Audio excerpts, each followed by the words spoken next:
Episode 186. This is Staggered Stance. This episode is presented by Disc Golf 978.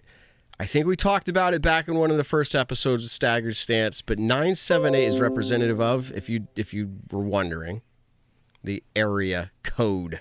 Massachusetts area code 978. 978. I grew up in the 508. Where'd you grow up, Evan? I grew up in New Hampshire, so different state. We only have one for the entire state, and that's 603. 603. And Nick, you grew up always 508 area code?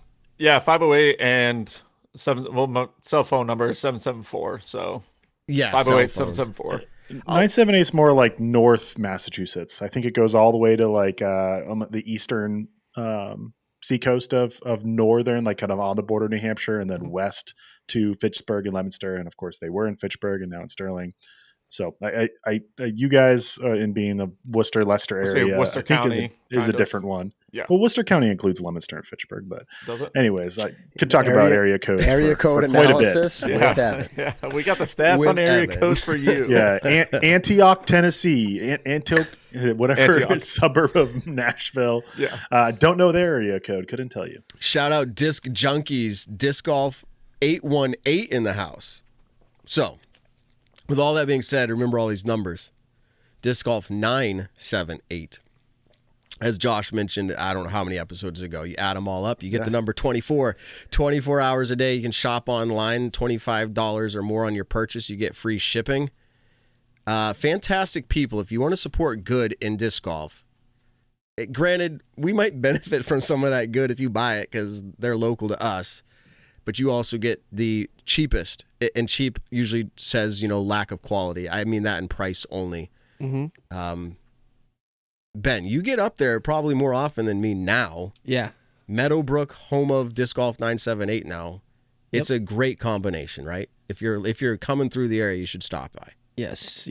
There's actually an A tier this weekend at Meadowbrook that and Disc Golf 978 is putting on, or at least helping put on.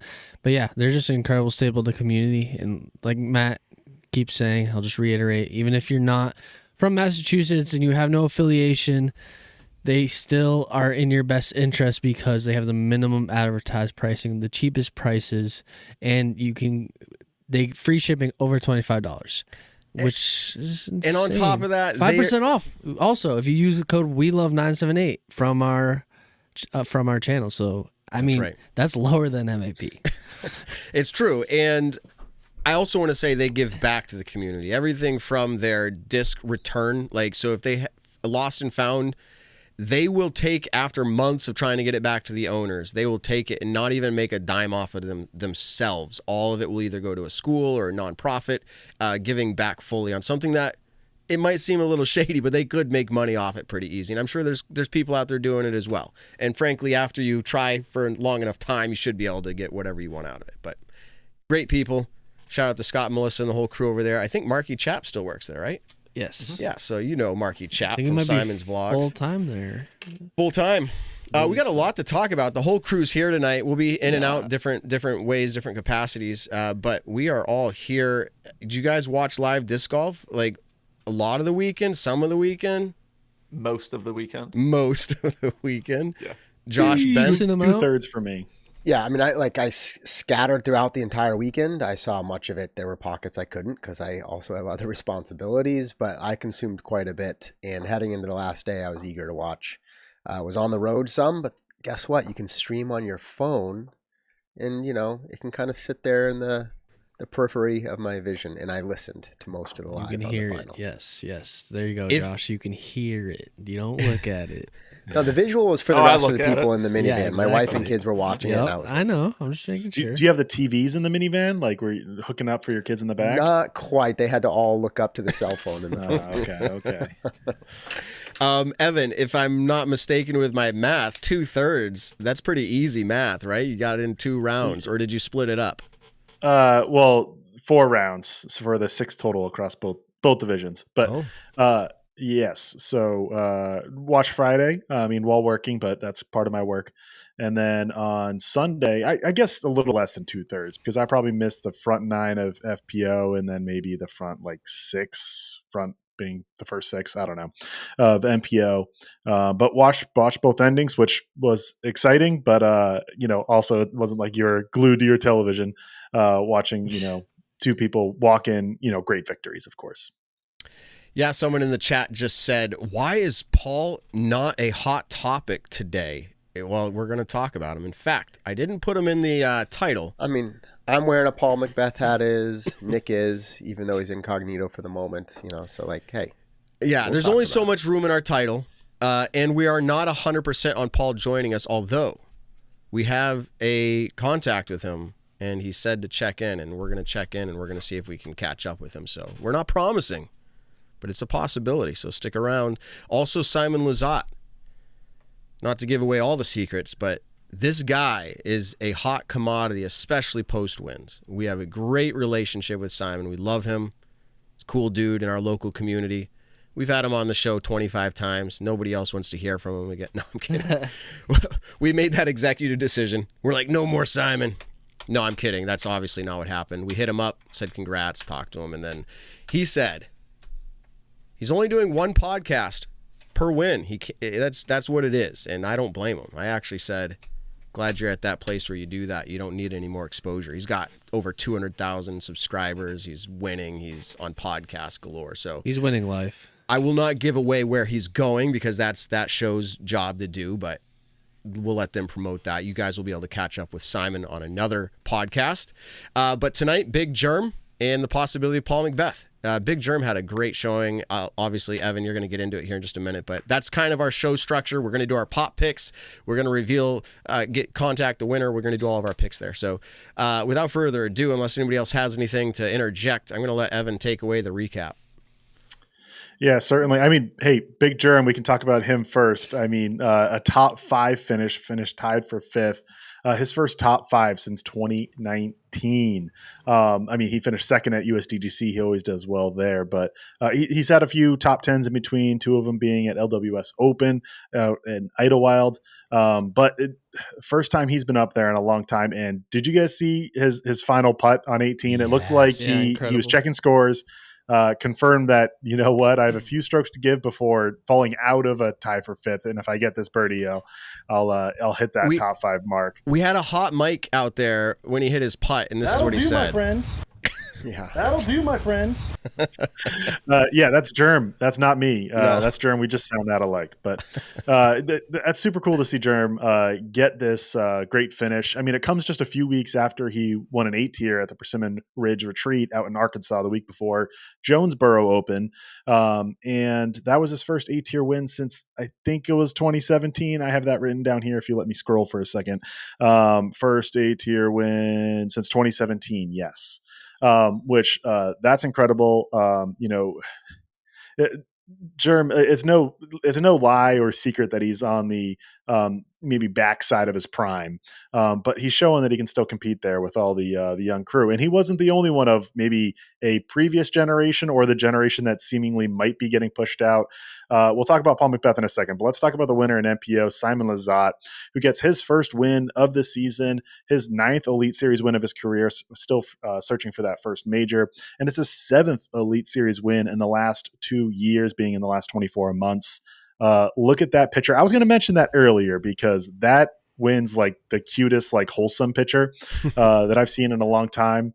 There's nothing to that. Like Simon's not like, hey, let's do something special to pose. That's just Simon and his baby. Well, maybe not baby, toddler, with his now 2nd trophy guitar.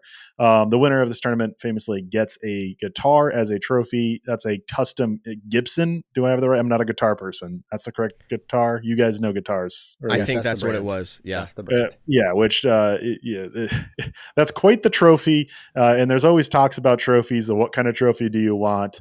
But that might be the most expensive trophy just because, of what a guitar means compared to maybe just a something where it has more symbolity compared to function, I guess.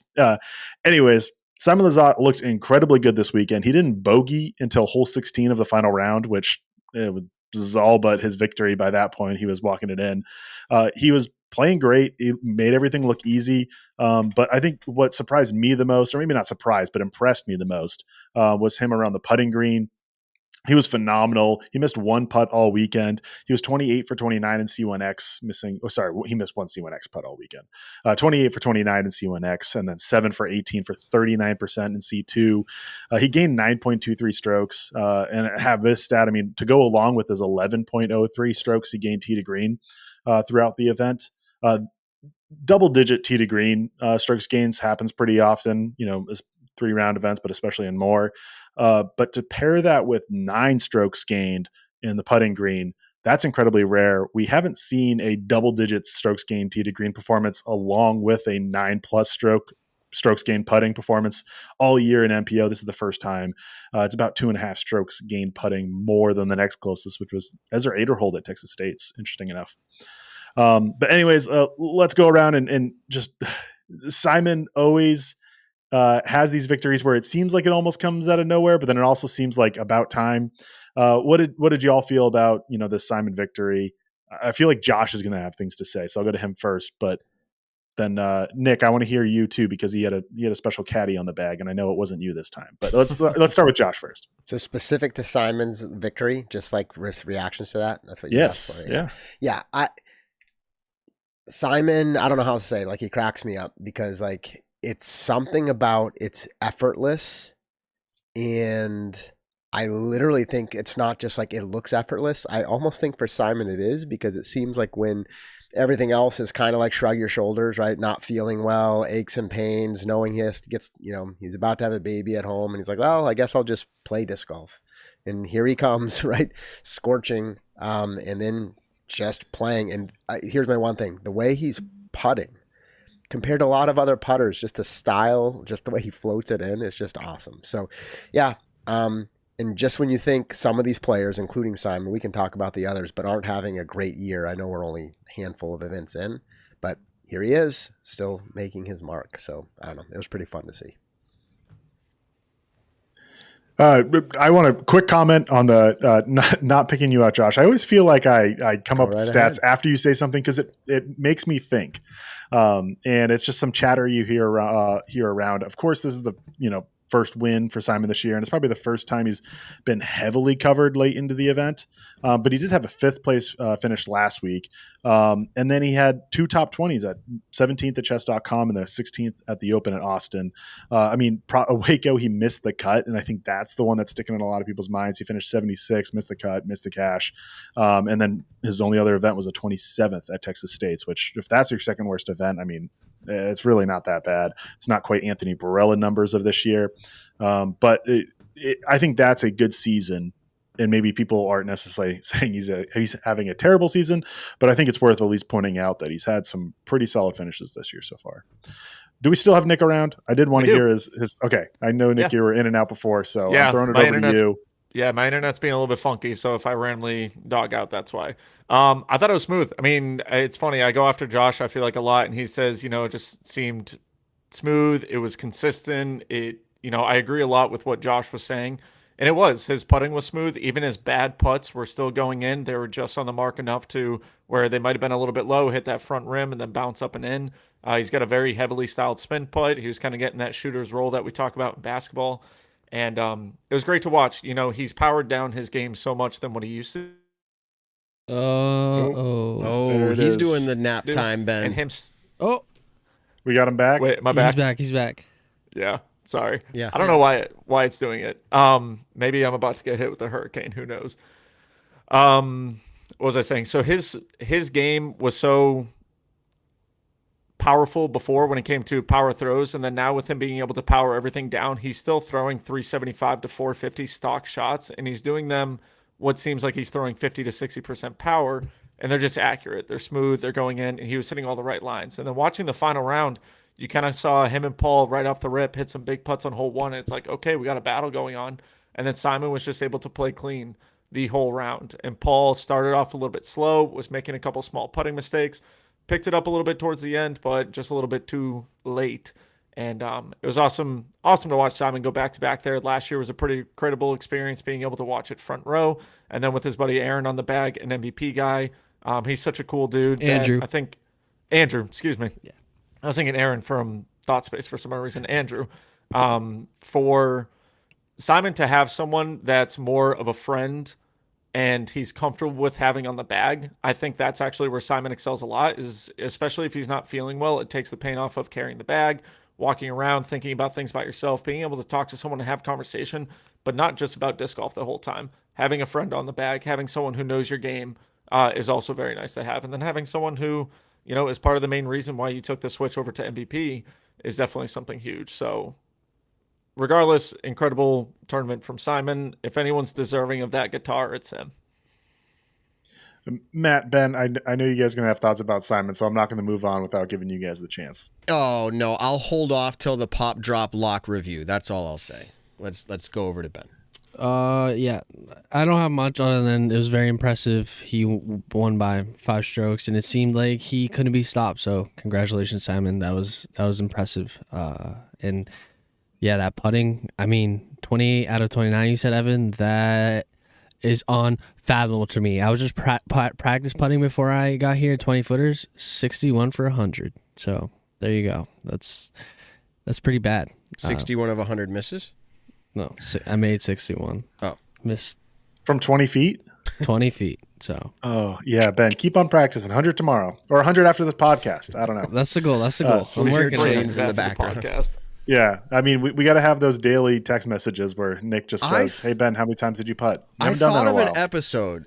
Now, this is not like we're not Jimmy Kimmel, but I'm pointing out like Guillermo. Have you ever seen that? The guy that's like the awesome side guy, like intern Ben was for so long. Yeah. We're gonna have you go out in my yard, and I'll just set a live camera out there during the show, and you'll just be in the corner, like live cam on Ben. You'll just be putting until you hit 100. Or maybe we do. You can't come back till you hit 100 putts. We do a live stream, a charity live stream. Well, during the show, you're just out there putting.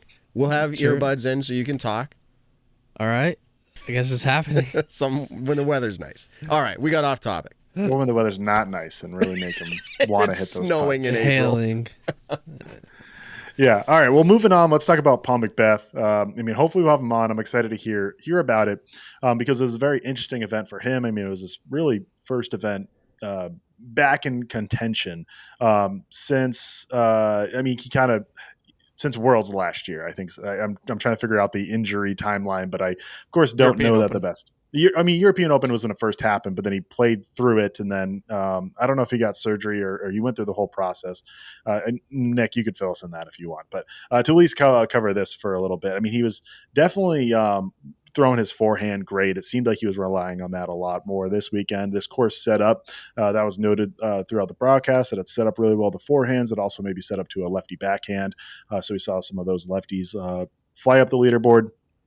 But Paul McBeth gets a second place finish. It's just made his first lead card appearance at a major or elite event since the PCS Open of last year, where he ended up winning. That was an Elite Series event out in Norway. He then has not had the best start to the year, as I wanted to make note of and cover last week after Jonesboro, and he finished 57th place and missed cash. And what do you know? Next week he really shows up.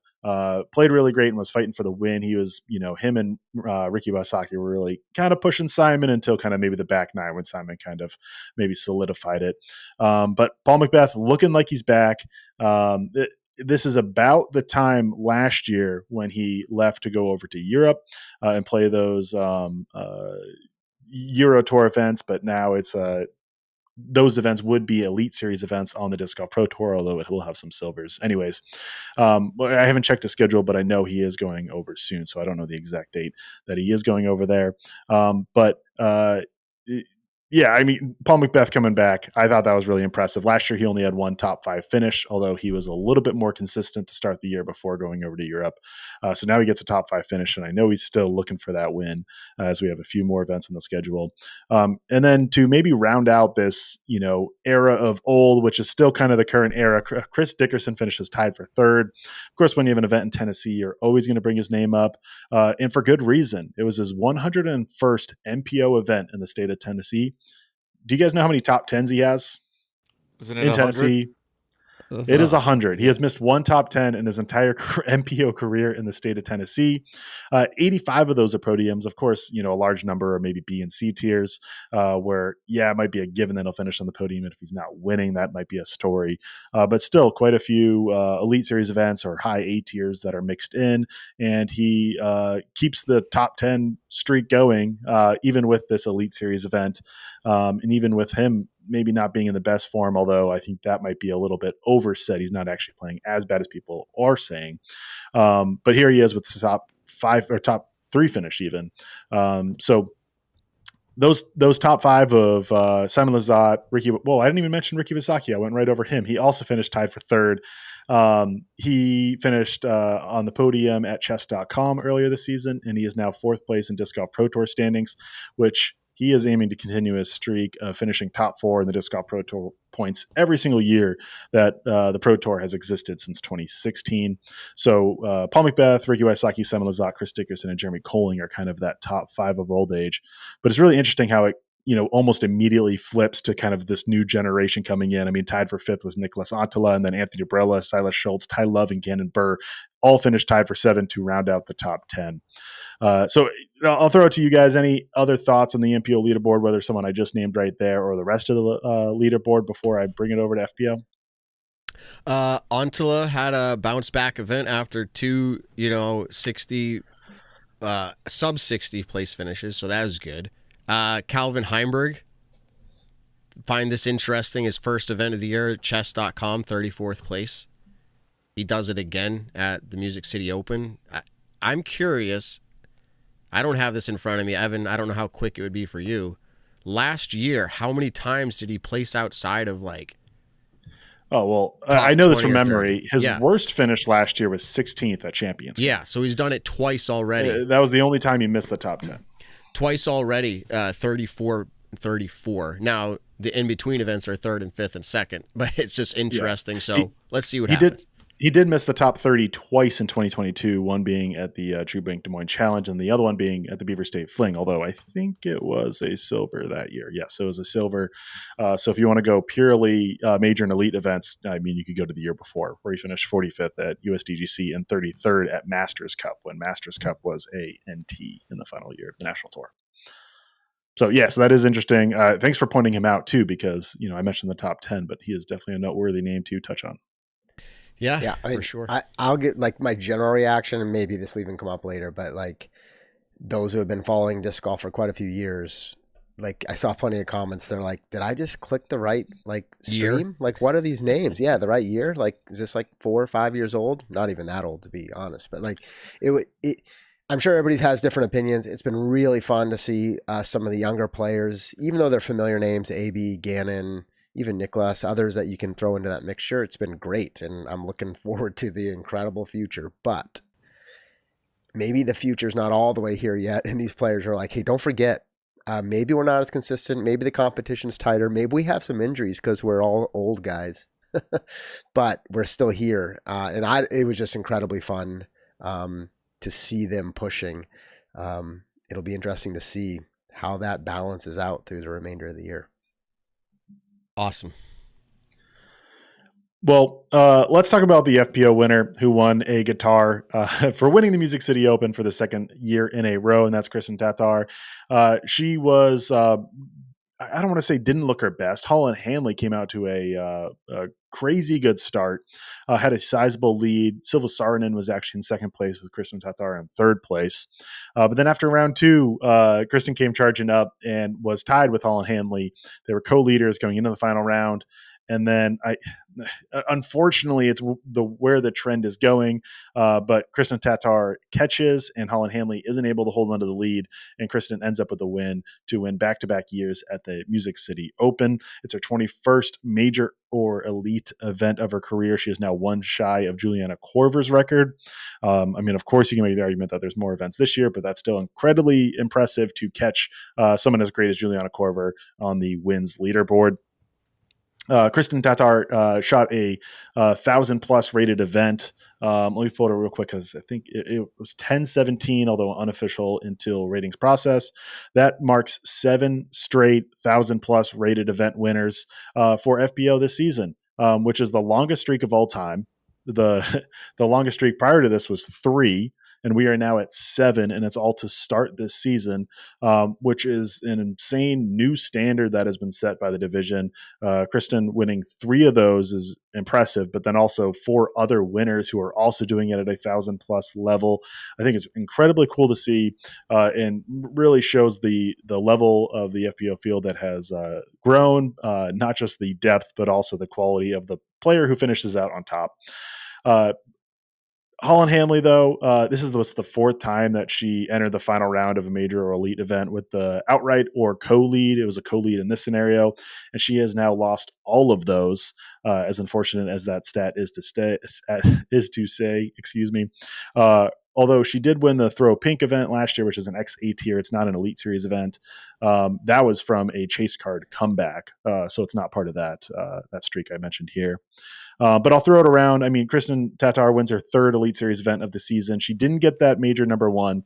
We have a major number 2 coming up at the PDGA Champions Cup out at the Northwood Park. How are you guys feeling with Kristin's season so far? Where do you think it's going to rack up compared to the last season or even the season before? Just general feelings around that. Matt, you didn't say a lot about Simon, so I'm going to throw it to you first. I'm feeling very hopeful that there will be more winners besides Kristin. That's not your question, though. I love seeing Kristin do these come from behind wins. I still want to see more clutch. I want to see those play, and she can't force these. Like, nobody's forcing it. But what I want to see is more clutch, where it's like she has to do something excellent and impressive besides her consistent game. She has an incredible consistent game, and she just waits. And my wife watches and she goes, she's just waiting till everyone else makes a mistake. And I said, that's what she does. She's the best at doing that. Her consistency is what wins her these events, and she should keep doing that. But so what do I think compared to last year, this year? I don't think she'll have as many wins as last year at the end of all this. But her finishes might be more impressive given the talent with Owen and Missy and Holland and Evelina. Like, there's a whole conversation about that later, to say who's the second best right now. There's a large list there. So anyways, congrats to Kristin. I mean, at least to the defense of that, we are seeing the comebacks this year, although we're just not seeing it towards the end of the event. Right. We saw Kristin charge up in round 2 and really force that comeback. Just it was a round 2 early. You want to see that in round 3 and not in the middle of the event. I understand that, and I think to at least point it the other direction, at Texas State Disc Golf Championship, we saw Anniken Sten hold off a charging Kristin Tattar. She wanted Kristin, that being, I mean, she of course always wants to, but her play was showing that she was there for a comeback.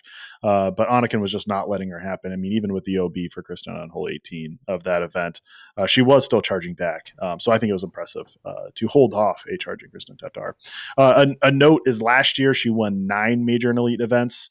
5 of those being, 4 of those being majors, and then 5 being elite series. But that was for a 60% win rate. Currently this season, she's at a 50% win rate, although it's just 6 events, 3 of 6.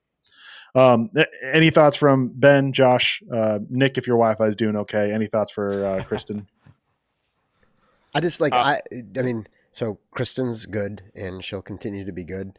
It is interesting to see, I think the competition compared to last year is also leveling up just a notch. Not nearly as deep as we're seeing in MPO yet, no surprise. But I think that's part of it, right? So there's a little more bouncing around, but Kristin's still great. And I understand Matt's point, but I kind of feel like I need to think that through a little bit more and digest it, Matt, because like, I know what you want. I know it's like, okay, I'm on hole 17 or hole 18, and I have to make this 65-foot throw in, or else I lose. And like, you want to see her can that putt. Like, I get it, because of course that would be exciting, but it's like, it's almost asking too much when it's almost downplaying just to say, well, she's just consistent and waiting for others to make a mistake, because she's performing like it's not as exciting. Plain and simple, it's not as exciting. That's all there is to it. I'm not downplaying her win, but it's not as exciting for the fans. Yeah. Well, that may be true. Think about so that. Then, like, Final seconds of college basketball, Tiger Woods having to hit a 60-footer to win. Like, those are the moments. James Conrad, we can't manufacture those. So when you hear me saying this, it's not me trying to say this is in her control to do. I'm just saying like that's what the sport is right now. It's her just being so consistent, and good for her. She should keep doing it. Yeah, I agree. It would be more exciting for the fans. Just I would say my staggered stance on your opinion is make that clear, because it actually sounds a little bit like I mean, you're not saying she's not good. She's consistent, boring. But it is boring for me. That's my take on sports. Is that type of thing, blowouts, anything like that are boring. I get that it's more exciting for her to win that way, Matt. But at the same time, like coming from a fan, like I want to see the Celtics go to the NBA Finals, and then in Game 4 to sweep the series, I want them to win by 20 points because that's what I want. That's your team. But that's your team. Exactly. Is Kristin your team? Yeah, for FPO, yeah, Kristin's my player. Okay, but that's where we differ. Like I don't have like a team player that I'm like rooting for. I mean, as a spectator and a fan, you should always have someone that you're kind of rooting for above everyone else. Like, I don't think on the I MPO do. side. Oh, I cut him off. I didn't like his take. But Matt, so really, this is what's interesting. Paul Nick's Paul Simon? He'll be back. Matt, I'm just gonna so I agree, but I'm gonna push a bit and say I don't know if you care then. So I guess my point is it's not about Kristin. Because you're saying it's not about Kristin. You just want any FPO player to be exciting. But if I said FPO's boring, Ben will gasp because he's like, you're going to get canceled, Matt. Yeah, but it sounds like that's what you just said. Yeah, I mean, the reality is FPO or MPO. If there's somebody walking it in regularly, now she had to earn this. She has to earn it, so I can't downplay that. What I want to say is it's just, and this is my thing I said last year, it comes with my take every year. I would rather just watch exciting sports because I don't have a player that I'm like, oh, like this is my player. Like I just want him to walk it in. I'm cool with that. Like I just want to see excitement. And so if I'm watching a football game that's played between two teams and neither of them are, quote, my team, I don't want to watch it and see them like either just barely scrape by, like just boring, no scoring. I want to see excitement, especially if it's not my team. I understand your point, Matt, but to that example, let's go American football. You got two teams you do not care about, and one's up by 20-something points. I think it still can be fun to watch cool things within that game. There's a monster touchdown pass. Someone hits a 60-plus yard field goal. Yes, and that's there's why a huge defensive hit.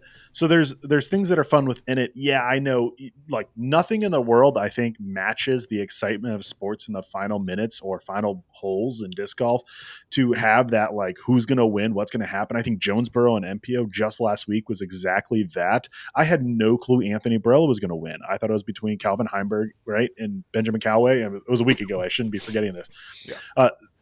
And then to have what happened and then switch over and Anthony Barella wins, you can't match that with other things. You can't match that with TV. It does, at least for me.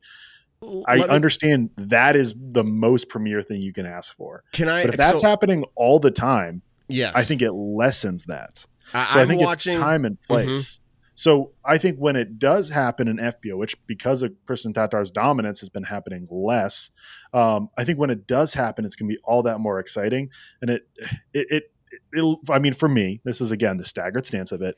It doesn't leave me unsatisfied with how it's going because you can watch, Kristin throw phenomenal shots. You can watch someone, even if like Holland Hanley on birdie's hole 18, even though that birdie, like we knew that Kristin Tattar wasn't going to quad bogey to lose it to force a playoff. We knew that was going to happen. So having a birdie isn't like, oh my goodness, what's going to happen? But it was a cool shot. So we like those things from it. And so I think it can still be exciting. I understand your point that it might not be as exciting as a tight race. But to round it out for my point, the majority of fans, I think it is the majority, Kristin Tattar is their player. Just like Nick. It's their player. And so it doesn't matter if she wins by a playoff victory or if she wins by 9 strokes like at Jonesboro or by 4 strokes like here at Music City Open. People are excited for her, and that gets them pumped about disc golf. And so I think politely, this is where you differ from the majority of disc golf. Let me say that's okay. The other side of it. I am impressed by Kristin. Very impressed. I'm impressed by most of the FPO field, especially the top 10. But that's not really what this conversation's about in my mind. It's not, am I impressed by their abilities? It's, is it exciting as I want it to be? Now, it's not all about me, But when I watch sports, I want it to be exciting. So to your point, there are things, that's why I watch, that happen in every single round that are exciting, really cool swings, momentum. When Kristin hit that big putt with the Holland Handley, I don't remember what hole it was, 7, 11, somewhere in there. I texted the group. I said, smooth sailing for Kristin now. The scorecard right now. Yeah, that was incredible. Like, to that point, like, that was an exciting moment. But I knew after that moment, in my mind, I said it's pretty much going to be boring from here on out. Now, that's okay. That's not what this topic was about. It was just, can we have more excitement? Let me pose it to the group as we get ready to move on from it. And maybe I'm different here. Were you more excited to see Owen win or Kristin this year? Were you more excited to see Evelina win or Kristin this year? I'm posing that to the group. Wait, let me, before everyone else answers, which I know I've talked a lot, in both of those wins, they were sizable victories. Mm-hmm. So does the player winning change if the victory is also sizable? Or if Kristin wins a close battle, here's is that why. More exciting than someone new? Here's why. Because you're more impressed. It does seem more exciting because you haven't seen Anakin. You're seeing something that you believe is greater than what normally, quote, normally happens. And that's, I think, what makes great moments is you're like, this doesn't happen all the time. And so that's kind of where I'm going with this. And so if people are feeling like it's just, I said this last year and I'll say it again. You can't take the words and change them from my mouth. I'm impressed. Kristin's incredible. She's winning. She should keep doing what she's doing. And we can't manufacture excitement. I'm just saying it's not as exciting as it could be sometimes. That's a really watered down take. It's kind of with that mentality as well is look at the Super Bowls where Tom Brady lost to the Giants. It was so incredible. One great play happened for the Giants that they go on to win it. And you kind of took the greatest team who was 16-0 and then they just crumbled and they fell. So it's kind of like the better they are, the harder they fall in that sense of like, it's so easy to root for someone who beats Kristin because it's like, wow, they beat Kristin Tattar. But we don't talk about like Evelina's win at chess.com. Kristin wasn't there. And we don't talk about Evelina just beating someone in specific. Like Evelina beat Paige Pierce. Evelina beat all these other people, but we don't talk about it. We just say Evelina had an incredible event. She won it. But then when Owen Scoggins beats Kristin Tattar, it's like, oh, Owen beat Kristin, or Anakin beat Kristin, or Anakin beat Kristin. And that's where we constantly, every single week, talk about Kristin because she, more often than not, is right there, potentially trying to get the win the final round. And then there's momentum changes, like a pick six that happens in the second quarter can completely change the outcome of the game because now one team has all the momentum. That's Kristin's putt on hole 10 or 11. She does that. Now Holland's really nervous. Wow, Kristin's about to drop these things in. It could have very well has happened where if Paul makes the first 40-footer of the round in the last round and then Simon misses a 30-footer, he just gets big putted, and now there's a potential momentum swing. Obviously, that's not how it played out, but that's kind of my takes with what Matt is saying. It's all good. Our friend BBQ at YouTube channel, but also great guy in the chat. I'm shouting him out because he's agreeing with me. I feel you, man. Yes, I feel you. Know. There you go. Otherwise, the rest of the chat thinks I'm trolling them. And frankly, if you bring takes that you really believe in, people might feel that way, and that's cool. Yeah. It doesn't matter. We're getting a reaction, and that's good for our show. And I'm not doing it for that purpose. So it's a win-win. All right. Anybody else? Well, let me cover just a few more things on the leaderboard, and then we'll get into our recap of Pop Drop Block. Hannah Blomers finishes on the podium, her first podium of the season. She had a phenomenal final round to push up into that position. And then also want to mention Silva Sarden, who unfortunately dropped to 9th place. She was on lead card for both the second and third round, which marks her first ever lead cards at a major or elite event. Of course, she has been phenomenal over in Europe on the Euro Tour and other tours over in Europe. And I think I need to double check this, and I don't have it ready, so apologies. But I think she won 5 PDGA Euro Tour events last season, so she really was doing well out there, and now spending a little bit more time in the U.S. So keep an eye on her as the season goes on. And the last 2 stats I want to cover, with the new total putt make distance, getting tracked. we can now see when people hit certain milestones of made putts. And so this week we had 2 people who hit a mile worth of putts on the season. And that's Isaac Robinson, who has 5,422 feet, and Hullen Hanley, who has 5,439 feet of made putts. A mile being for our European friends, or, Americans who maybe don't exactly know because it's a hard number to memorize, is 5,280. So they have both finished by a little over 100, a couple hundred, something like that. Gannon Burr is 10 feet short of a mile. He was my pick. Unfortunately, did not get it first based on recorded distances. So cool stat I wanted to share before moving it on. Leave it open to any last words about the Music City Open before we hit the PDL. That's all I had. For the rest all of right, the well, show. let's go into it. I left that as an awkward open ending or something. All right, so we're gonna go into pop, drop, lock for the points reveal specifically. So we're gonna look at how the points are shaped. Oop, why didn't it? We don't want to do that. Go back to 5-up. Oh gosh, no. Boom. So what we're gonna do is get the music for just our review, because I realized it has our picks up. So let's get the music here.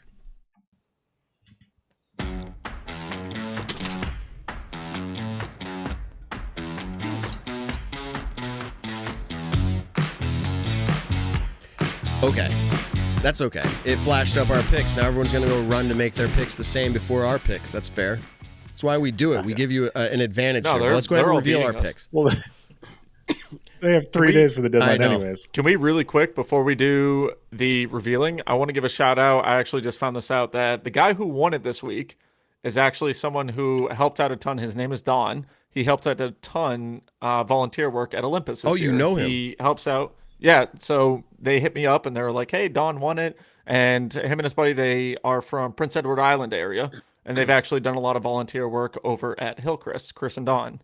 So they were down. They actually created the sign that we have outside of Olympus's pro shop. Wow. And really, really awesome crew. But he won it this week, from what I heard. Yeah, well, I just looked at the email associated with the username, and I won't give away the whole email, but DON is the first part of the email. So Yep. That's him. Congrats to them. Let's do a quick review of that, because before we even get into our points, let's just point out how incredible their points were. And this always blows me away, and I get it. This is one of those like weekly pick'ems.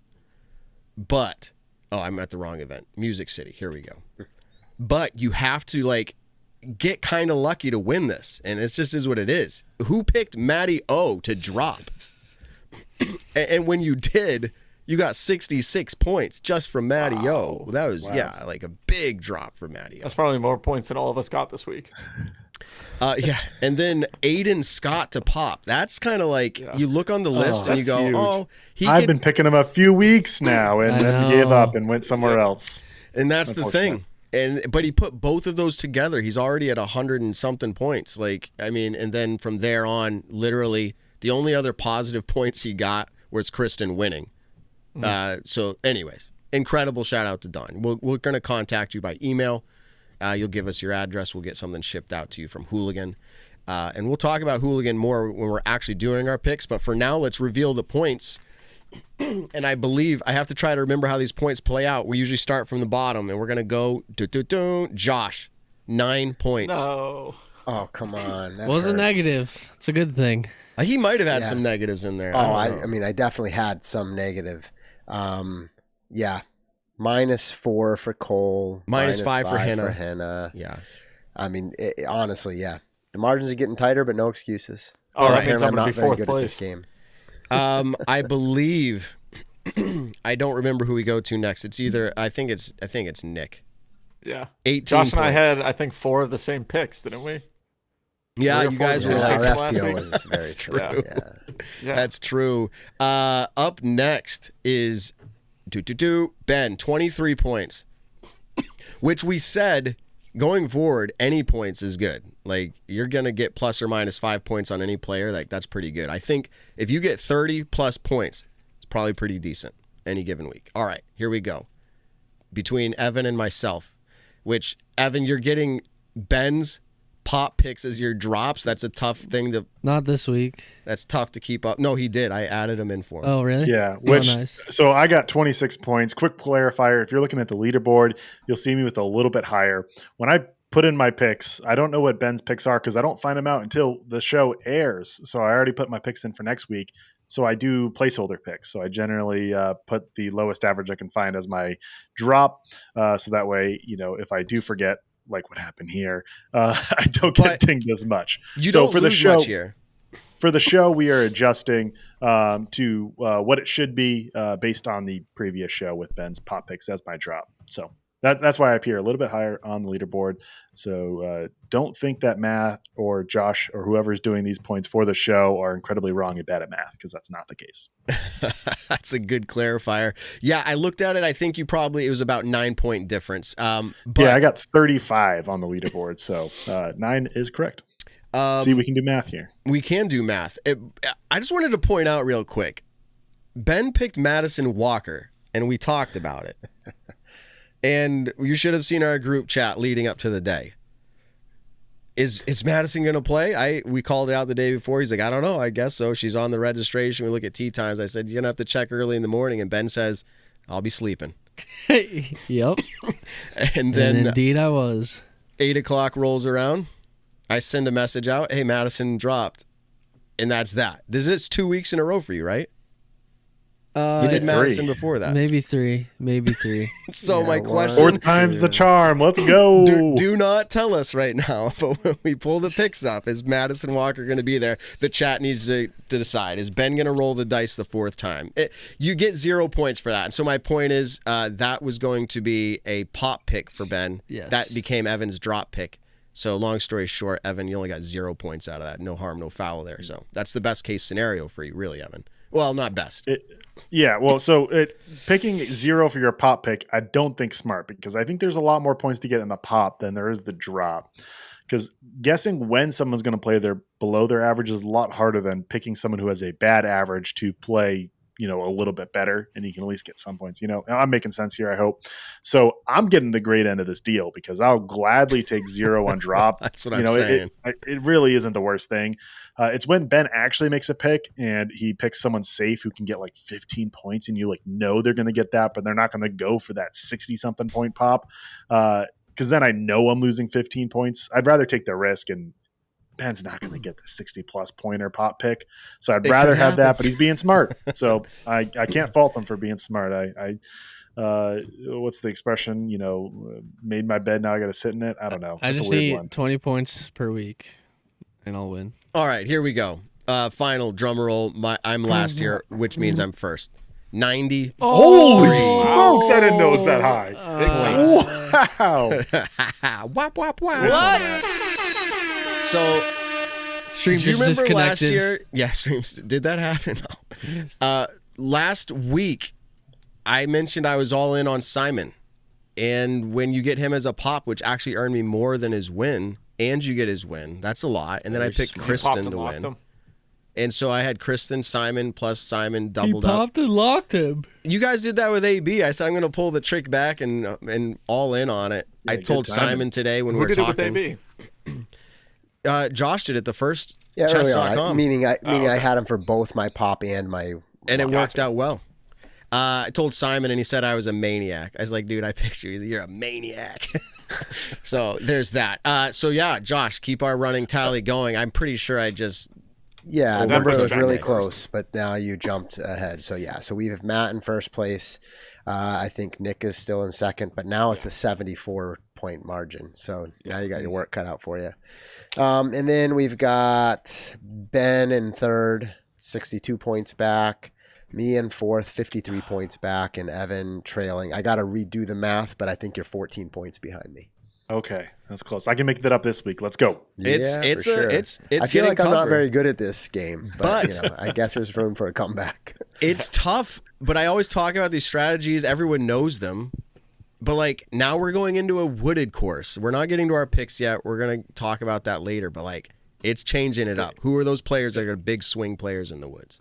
Yeah, and not only a wooded course, but Northwood Park, which is that's a tough one. This one was tough because it can demolish anyone. No one's safe. So Yeah, I had a tough we've time. seen some We'll of get our into it best. later. Yeah, we've seen some of our best players almost seem to give up on that course once or twice. I'm not saying they did, but just like I think it can be brutal. But hey, before we move on, like scores, there's something else that's interesting too. Like, so hey, everybody out there, play. It's easy. It's free. Sign up. popdroplock.com. I saw some people in the chat earlier asking, what is it? It's a fun game. It's free to play. You get to pick, and you pick relative to average finishes, and you try to pick a winner. So right, you try to pick people that are going to play better than their average, people that are going to play worse than their average, MPO, FPO. But the number of people who play each week varies. No surprise, right? Not everybody submits picks every single week. But Matt, so you're in first place. Guess what your average finish is on the season? I know there's no way for you to know, so just throw out a number. Average placement of all the people that we're playing against. 50. 78th place. Okay. So lest you sit too high, on your laurels there, you're averaging 78th. Yeah, but when we're talking 500 to 200 players every week, that's not too bad. 78th. I'd love to be 78th. To be fair, I'm averaging 208th place. Yeah, Matt's probably the only one under 100 for all of us, but right? This is not that this matters, because this stat's real. Like, it's just I cherry picked it because it doesn't matter. But like Evan, I'm beating you in points, but you're averaging better than me. Oh. It has to do with who wins on which week and how many people entered. So, anyway, my point is, let's get more out there. Let's get 1,000 people playing. Like, I hope everybody watches or listens to our show. But honestly, even if they don't at all, just tell your friends to like submit it and play your own like side game with us. You don't have to be a listener. We're going to actually get to the pick segment of the game later, so stick around for that. But also in the chat, someone said, "Man, they sounded frustrated, and I feel the pain." Everyone here is going to nod in agreement. Except for the show host, because we have a nice little column that says where our name is, and we can see where we placed. Everybody else, you have to go by your nickname, which the nicknames are fun. But I just reached out to our guy Shrek, and I said, "Hey man, can we have the score of yourself at the top to show you where you are?" And he said, "Yes, next week it will be up." So there you go. Ooh. Shrek. Okay, so that's cool. So shout out, Man of the people. We've got a lot of things that we want to improve with it, but they're probably going to roll out slowly or next year. And then finally, before we move away fully, because I just have to, because it's our show. Someone actually said in the chat, this may be a first. I might take it out, frame it, put it up for everyone in the studio to see. Matt, you're right. Even if it's unpopular corporate disc golf opinion, I'm watching all FPO and MPO rounds regardless, but you're not wrong. So I got a "you're right" and a "you're not wrong" in the same comment. I'll take it. They just wanted you to read their comment. Maybe they did. Patrick, thank you. All right. Yep. That's what it was all about. Pander to Matt, and you'll get talked about on the show. I see how it goes. So, Luckily, we're already on the show, so now Luckily, we can we've got multiple opinions and stances, and I may drive this one harder, but maybe I'll take it offline and let you know, straighten things out. Yeah. I got one stat that I didn't say earlier that I'm devastated I didn't say in my whole spiel, which I know is pretty long and had a lot of things into it. But maybe the best stat from this entire weekend, Kristin Tattar and Simon Lizotte both went back-to-back. I think I mentioned those individually, but I did not mention that they both went back-to-back combined, which is kind of funky. But the last time that we had the FPO and MPO champions of an event also win that same event the previous year at the major and elite level was the 2020 MVP Open, when Paul McBeth and Paige Pierce won in 2020 after winning in 2019 as well. This was the 9th occurrence at that major and elite level for MPO and FPO in history. A number of those happening maybe in the 90s when, Climo won 9 straight worlds, and then Lane King won 4 straight within that streak. But very cool, something that I think is going to be pretty rare going forward. I mean, it's already been almost 4 years since the MVP Open won, and it's something where it could easily be well over 4 years before the next time it happens. It's like the eclipse, we might not see one until 2040. The chat's funny now. I was about to say something nice so Matt would shout me out too, but I'll pass. LOL. Well, now you just got your shout out. So there you go, JT. Nice. Didn't even say anything nice. Okay. Evan, you got some things to do. We're going to let you go, and we're going to continue on here. Paul McBeth. Oh, so peace out unless you have something else to say. I've said all my words. All right. Peace. That'll do, my friends. That'll do, my friends, from Evan. Paul McBeth texted. He's actually trying to win Northwood Champions Cup this week, so he says he's out practicing. Who would have thought? Yeah, He said we're on too early. I was like, bro, we'll stay on past 9 o'clock for you. And he's like, we'll see. We'll see. So maybe Back to back, past 9 shows, so past 9 interviews. I thought you tell said him we'll interview him next week after he wins. yeah. yes, exactly. True. He doesn't want a second place interview. But you That's gotta not like Paul preempt it McBeth. because other people are gonna want to interview him. So pre-lock that in now. Be like, when you win, See, there's too you're much here. bad mojo between us to where, like, if I Yeah, say, you shouldn't hey, I'll say get it. you That's on, true. yeah, I'm not gonna text him. Yeah, you shouldn't say it. Just let it happen. We don't talk disc golf when he's in the middle of a disc golf tournament. Like him, Dylan, and I will talk about something completely irrelevant to disc golf, and then after the tournament's over, then I can finally say, hey, nice job. How'd I feel out there? And, stuff like that. And when he finishes 60th, do you still say nice job? No, we How'd it feel out there? we don't You just talk disc golf for a about it. week. Right, exactly. So, yeah, We I don't get it. talk disc golf for a I week. get it. So I'm gonna give Big Jerm Ben our guest one scene, Yep. just so you know. Okay. Hey, I do like this. I see, look at on our screen the way we're Yeah. up. We've got the 2 Hooligan hats and the 2 McBeth hats. Yeah, Oh yeah, I put this on for the segment. I'll keep it on Yeah. through the segment. might as well.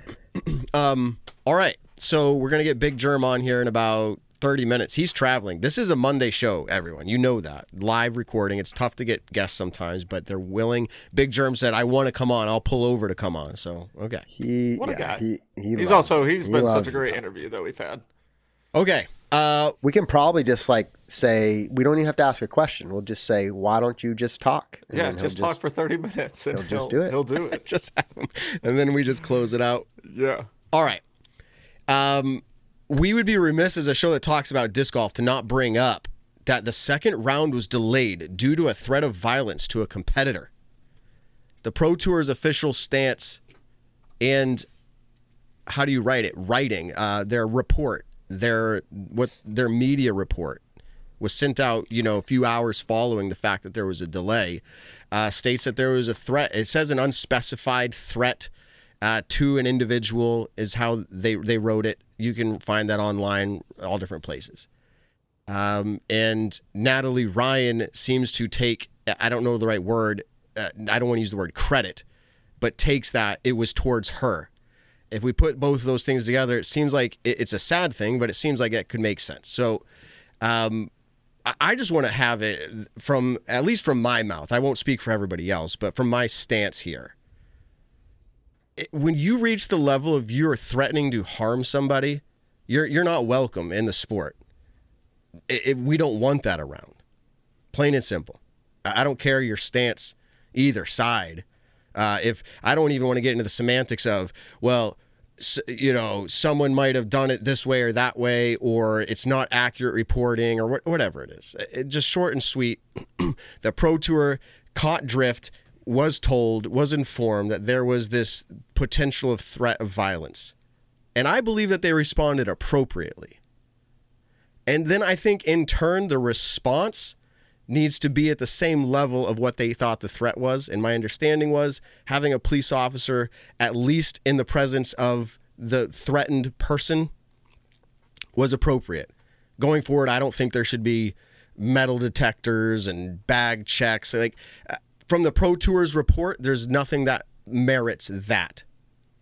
Now, if the Pro Tour is underreporting, then maybe there is. But from the information that has been made public, I think they responded appropriately. Violence has no place in our sport or the threat of it, regardless of how you feel. Anybody else have any thoughts on that? That was pretty crazy, right? First time I've heard of that happening. Yeah, I mean, just in general, right? Like I was out for a morning run, as I'm apt to do, and then you texted, and I was like, "What? Like that's crazy!" And immediately, like again, I was not taking in any media at the moment. Your brain starts thinking, "Well, who and what?" And then as the kind of informal side news came in, like I was like, I'm not totally surprised. Just kind of saying. Right, my observation of the world at the moment, but incredibly frustrating because this is my opinion, regardless of your opinion of the issues being debated. So again, the Disc Golf Pro Tour hasn't affirmed this, law enforcement hasn't, and they probably don't need to. But again, we're presuming maybe somebody threatened Natalie Ryan, and again, presuming, I want to emphasize that I've got no insight, just kind of what you generally might speculate. It's like, regardless of your take, like threatening violence is just like unacceptable. Like, it's just that simple. And I could elaborate why, but I think most reasonable people would agree with that.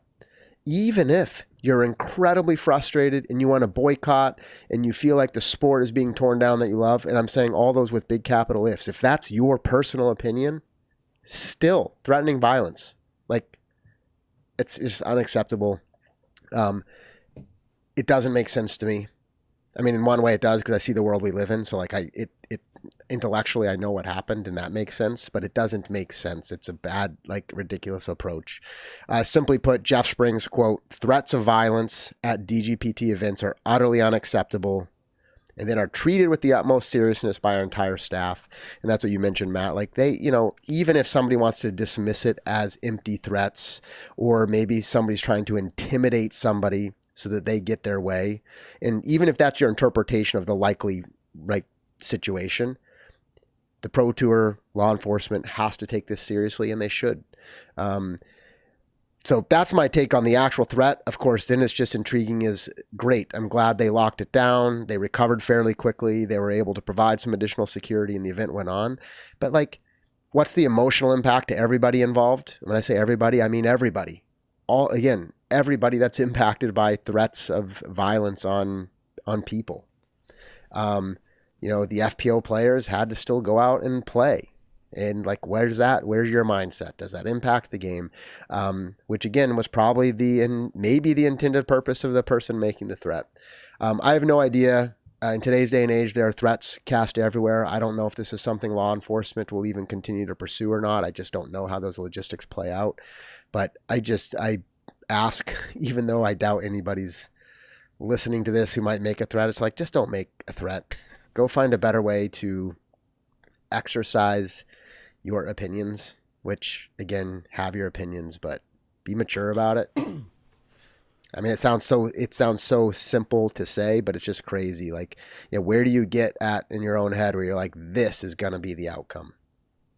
This is what I want to do. And also, I will say my line of work is a fair amount.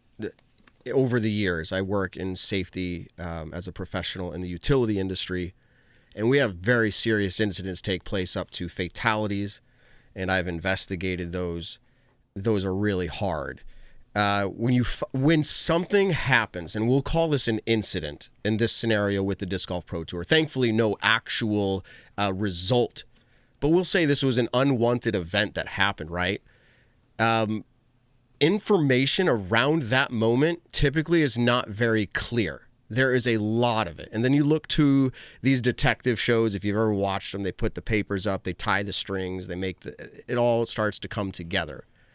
I just want to say, like, if you're saying one side said this, one side said that, or here's how I feel, or here's how it should be, or here's what I think, everybody that has an opinion, you have the right to do that.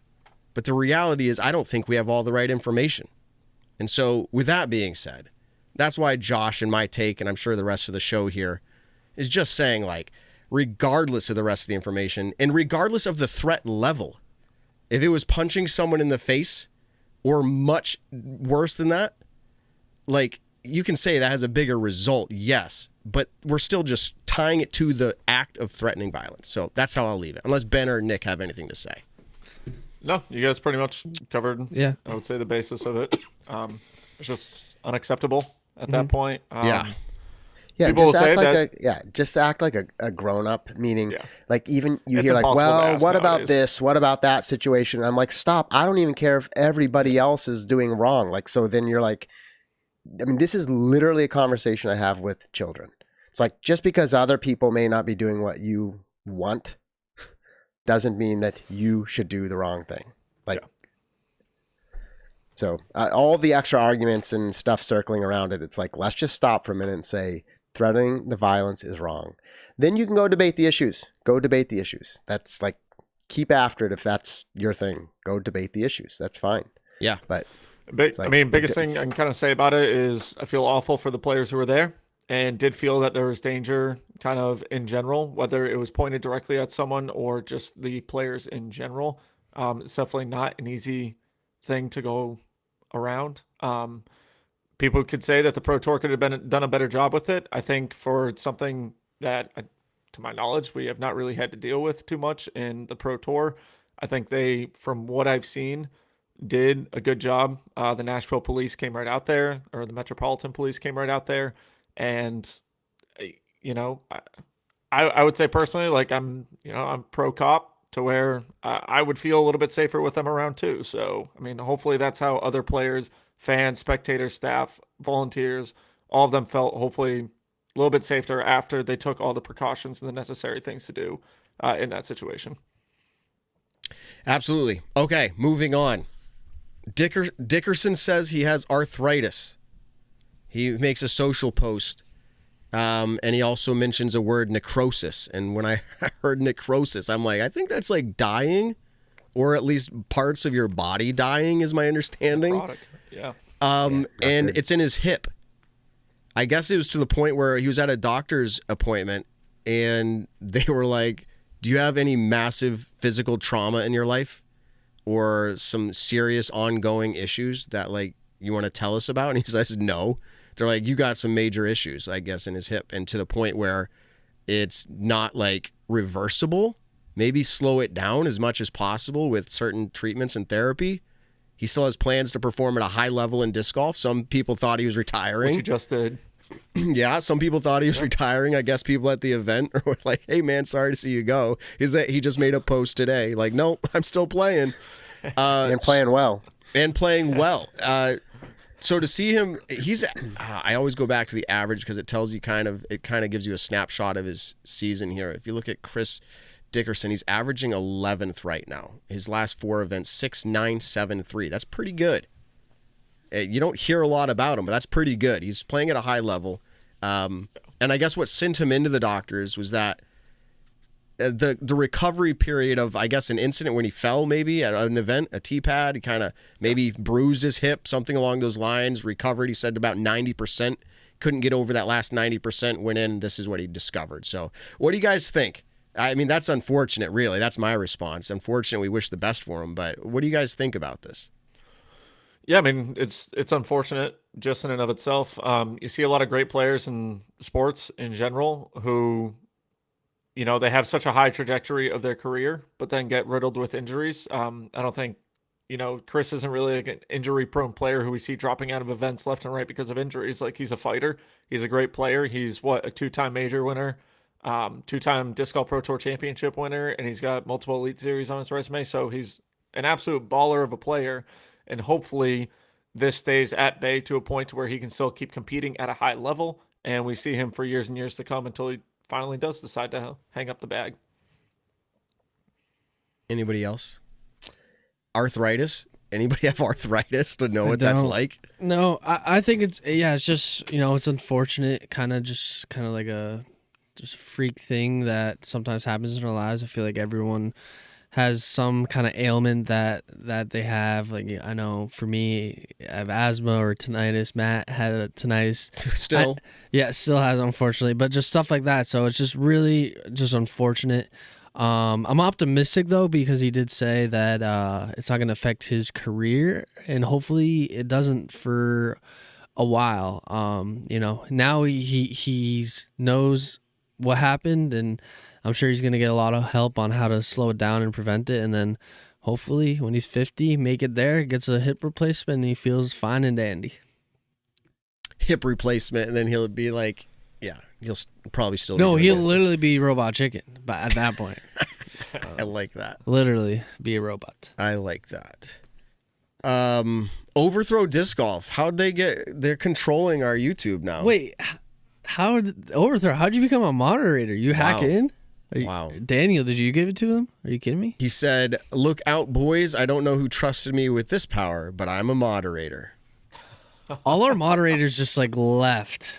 Our like we don't see Jeff or Kent's on California time now. Yeah, we don't see a lot of our moderators anymore. So I thought it was time to promote someone within.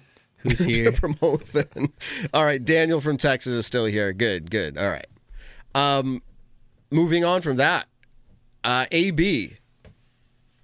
He shows us what he's made of, kind of, right? Like, we talked leading into this event, not about this event specifically, but we said, when's the first time he places out of the top 5? Well, it happened. He said, what'd you guys think leading into the event? When do you guys think it is? And I said, we haven't talked about it yet. It was this one. But wasn't he down 20, 30 spots going into the last round? He had a horrible first round. Yeah. Yeah, he struggled first round. Yeah, but he didn't give up, right? I mean, where did he actually finish? At one point when I was looking, he had to come all the way back up to 7th. He may have He finished in 7th. Okay. That's pretty good. I mean, that's like, I thought that was a good testament. Yeah. And that's a course where a lot of people who used him as a lockpick, I think at that course, I think that was an awesome decision. I definitely think he has the backhand, the forehand for that course. We saw, Simon kind of flayed the course with a lot of backhands, so forehand here and there. Paul McBeth played the course with a lot of forehands, not as many backhands as we would normally see. And AB is a player where he's got both of those shots just dialed in. So maybe the putting, we didn't get to see much coverage of AB at all, so I don't really know what his main issue was. But that's definitely a course that, next year, if they play at the same track, that's something that AB could definitely win. Yeah, and to your point, Josh, you just said this. He didn't give up. And that's what I'm saying. It shows us what he's made of. And I think, what do you guys think about this? I think that he has the word luxury comes to mind, having 3 wins already. He doesn't have to prove himself at least immediately following a win. So like he has that luxury of like, hey, full tilt. Like, I have nothing to lose here, so I can just be as aggressive as I want. And, like, eventually, if he goes 10 events in a row and he's, like, sub-20th, then he might start to feel pressure, right? But, like, I think he's got a good place right now. He didn't give up.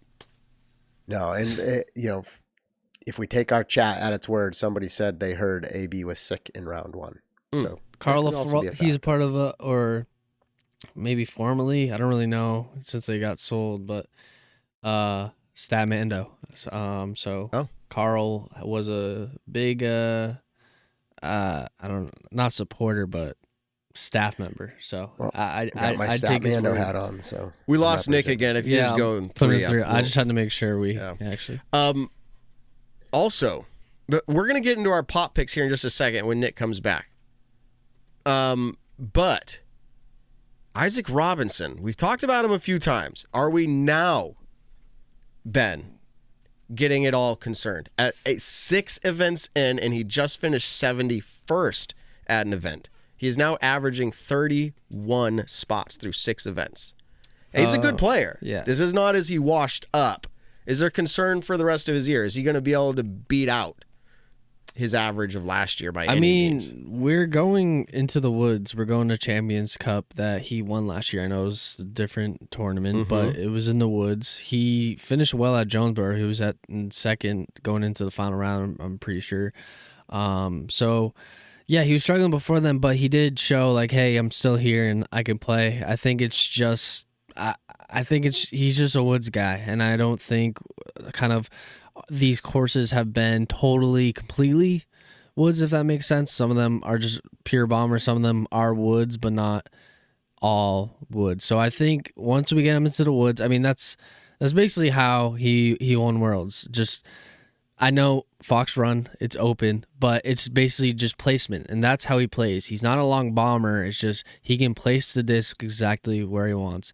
And I believe last year he only really started playing well kind of at Champions Cup, which was right around this time. So I think we got to give him some more time. Series at. He's probably just also going through some mental things, knowing he's the world champion and stuff like that, and being like, how am I not performing? So once he can get over that, I think he'll be well. He'll be set.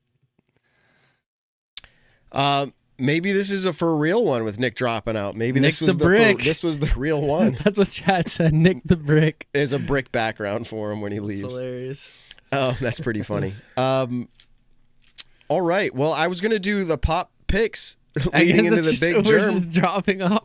Yeah, one at a time, dropping out. But we have more to talk about. let's go to Zach Melton as the sideline guy. This is live coverage only. So if you didn't watch live, you might be not as interested in this conversation, but sit back and relax. Zach Melton, if you've ever met him in person, extremely personable, humorous, fun jabs at his friends, and like really, awesome guy. I don't know if I would have went out of my way to pick him as a sideline guy because there's a lot of informality there, but it was a nice change of pace to my ears, and it kind of entertained me a little bit. What are your guys' reactions if you heard them? I'll go first here. I didn't hear. I guess I knew he was a part of it, and I did hear him a few times, but I wasn't really like paying that close attention. But I'll just say this, I think we need these sort of personalities in the broadcast booth. We just had the Bruins. He's a sideline, if that's what you mean. Yeah. Yeah. Yeah. Whatever. Just regardless, just commentator. I'm saying in general, we just had the Bruins announcer retire, Jerry Remy from the Red Sox, retired and passed away, unfortunately. In the moments that are clipped on YouTube and that everyone remembers is like when Jerry is like, "Oh, there's the pizza," or something like that. Those are the moments that we all remember, the kind of break the fourth wall, not really talk about sports. Now, given there's a time and a place, I'm not saying like I don't believe Zach thinks this is going to be a stand-up show at all.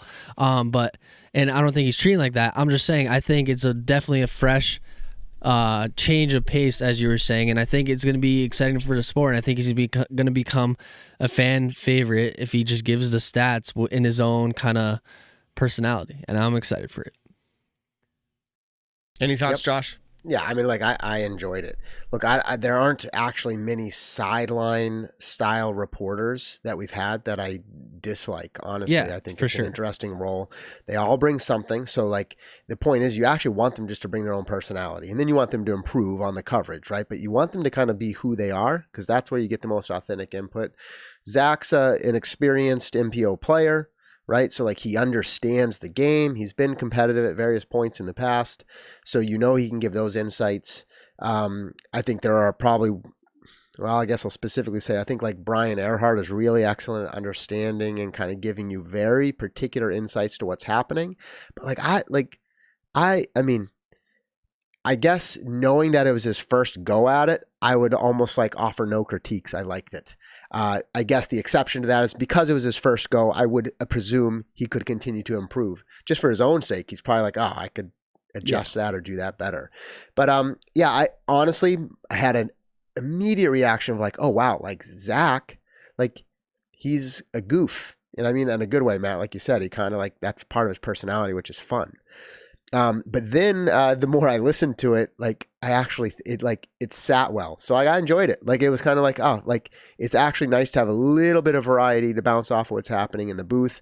And it wasn't over the top and you knew he was being himself, but actually toned it down because if you see him just with his friends, like it's a little crazier than that. So I thought he brought it down to the right level. Anyway, there's my analysis on his analysis. 90% of what he did, 95% of what he did was, I thought, pretty insightful, professional, on point. There were a few things that my personality was like, oh, I don't know if I was the producer if I'd want that. A few where he was like, a throw goes over the top and literally the booth had thrown it to him. Like, hey, what's happening down there? And like, he's like, we just saw Simon, or I'm making it something. We just saw Simon throw over the trees. And I'm not sure where that went. And then he actually inquires from the crowd. He's like, did that go over? And this is all live. Did that go over? What do you guys think? And like, I can hear him like putting a microphone up. Like I can hear him cheering and he's like, hey, the audience here thinks it went over. So it's kind of like that, like Good Morning America, like out in New York, that's what it is. Like out in New York City streets, like where they go around and interview people on the sidelines. Like it wasn't bad. It was just different. And so some people will like it. Some people won't. Yeah, I think that like interacting with the fans is pretty cool. Like I said, I don't know if I would necessarily do it on a live broadcast just because I'd be afraid of what a fan might say. But I think honestly, I think that's cool. I think it's very cool. It's just it's just on the. It was just fun. Like I thought it was fun. Like I said, my true if you charted me at first, I was kind of like it feels a little bit like Raw, and then I'm like, oh, I think I actually like that. So that was my experience going forward. It was funny. At one point, he must not have been watching, and the putt went in. And then he was almost confused, and he's like, did he just make that? And his, everybody talks the way they talk. His accent kind of fit right in there in Tennessee, and just the whole thing. It was I thought it worked out. It's he's analyzing as if he's sitting on the couch watching disc golf, talking with his buddies. So yeah, which was fun. I like it. It was fun. All right. Someone who has a lot of experience with commentating disc golf, but also playing at an extremely high level and doing so especially well this last event. Let's go ahead and bring him in. If everything's good on your end, we'll bring in Big Jerm. Jeremy Koling, welcome to the show, dude. How are you doing? Oh, great. I'm in the middle of my drive to Peoria. I'm almost 7 hours in. So I'm almost there. But I decided to pull over here at this neighborhood Walmart to join the show. You're the man, first of all, for multiple reasons.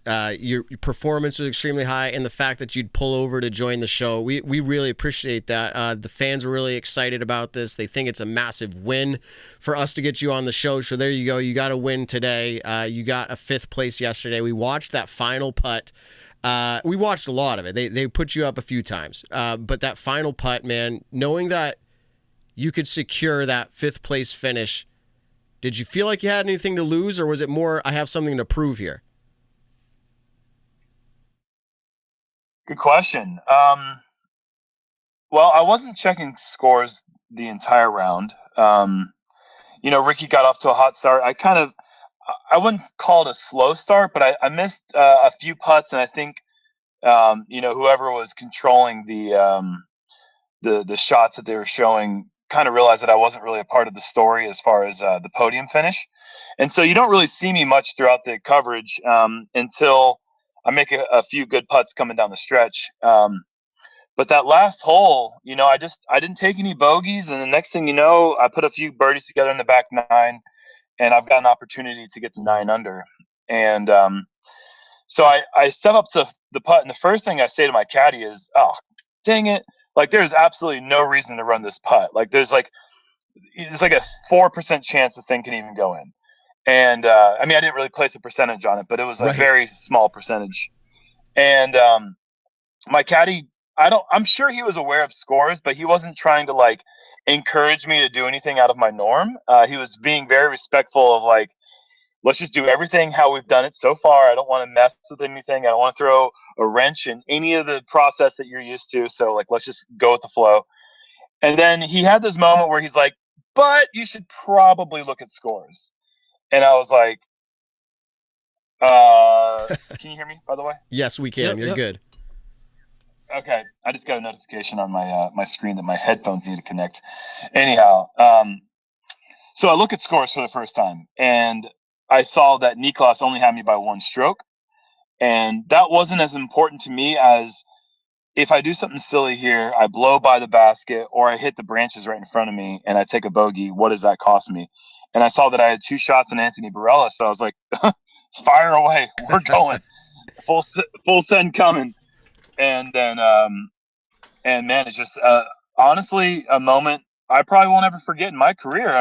That was just really amazing. Knowing that I had top 10 locked up. It's been so long since I've taken a top 10 finish. The only thing better than a top 10 finish was a top 5 finish. And so it was right there in front of me, and all I had to do is step up and knock down a putt from back edge of C2. And the putter was so good to me this weekend that I had a lot of confidence going into it.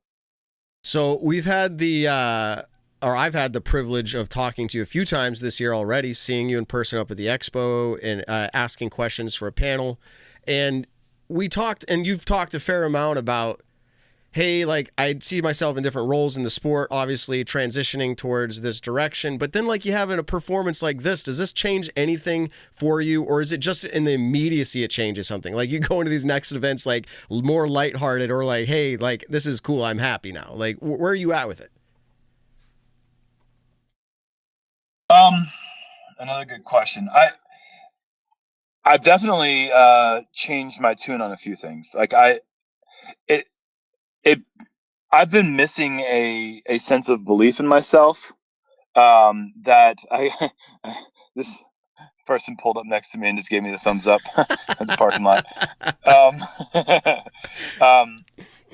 I've been missing that belief that I can actually do what I'm doing on tour at a high level, and to the point where I could be competitive for another win.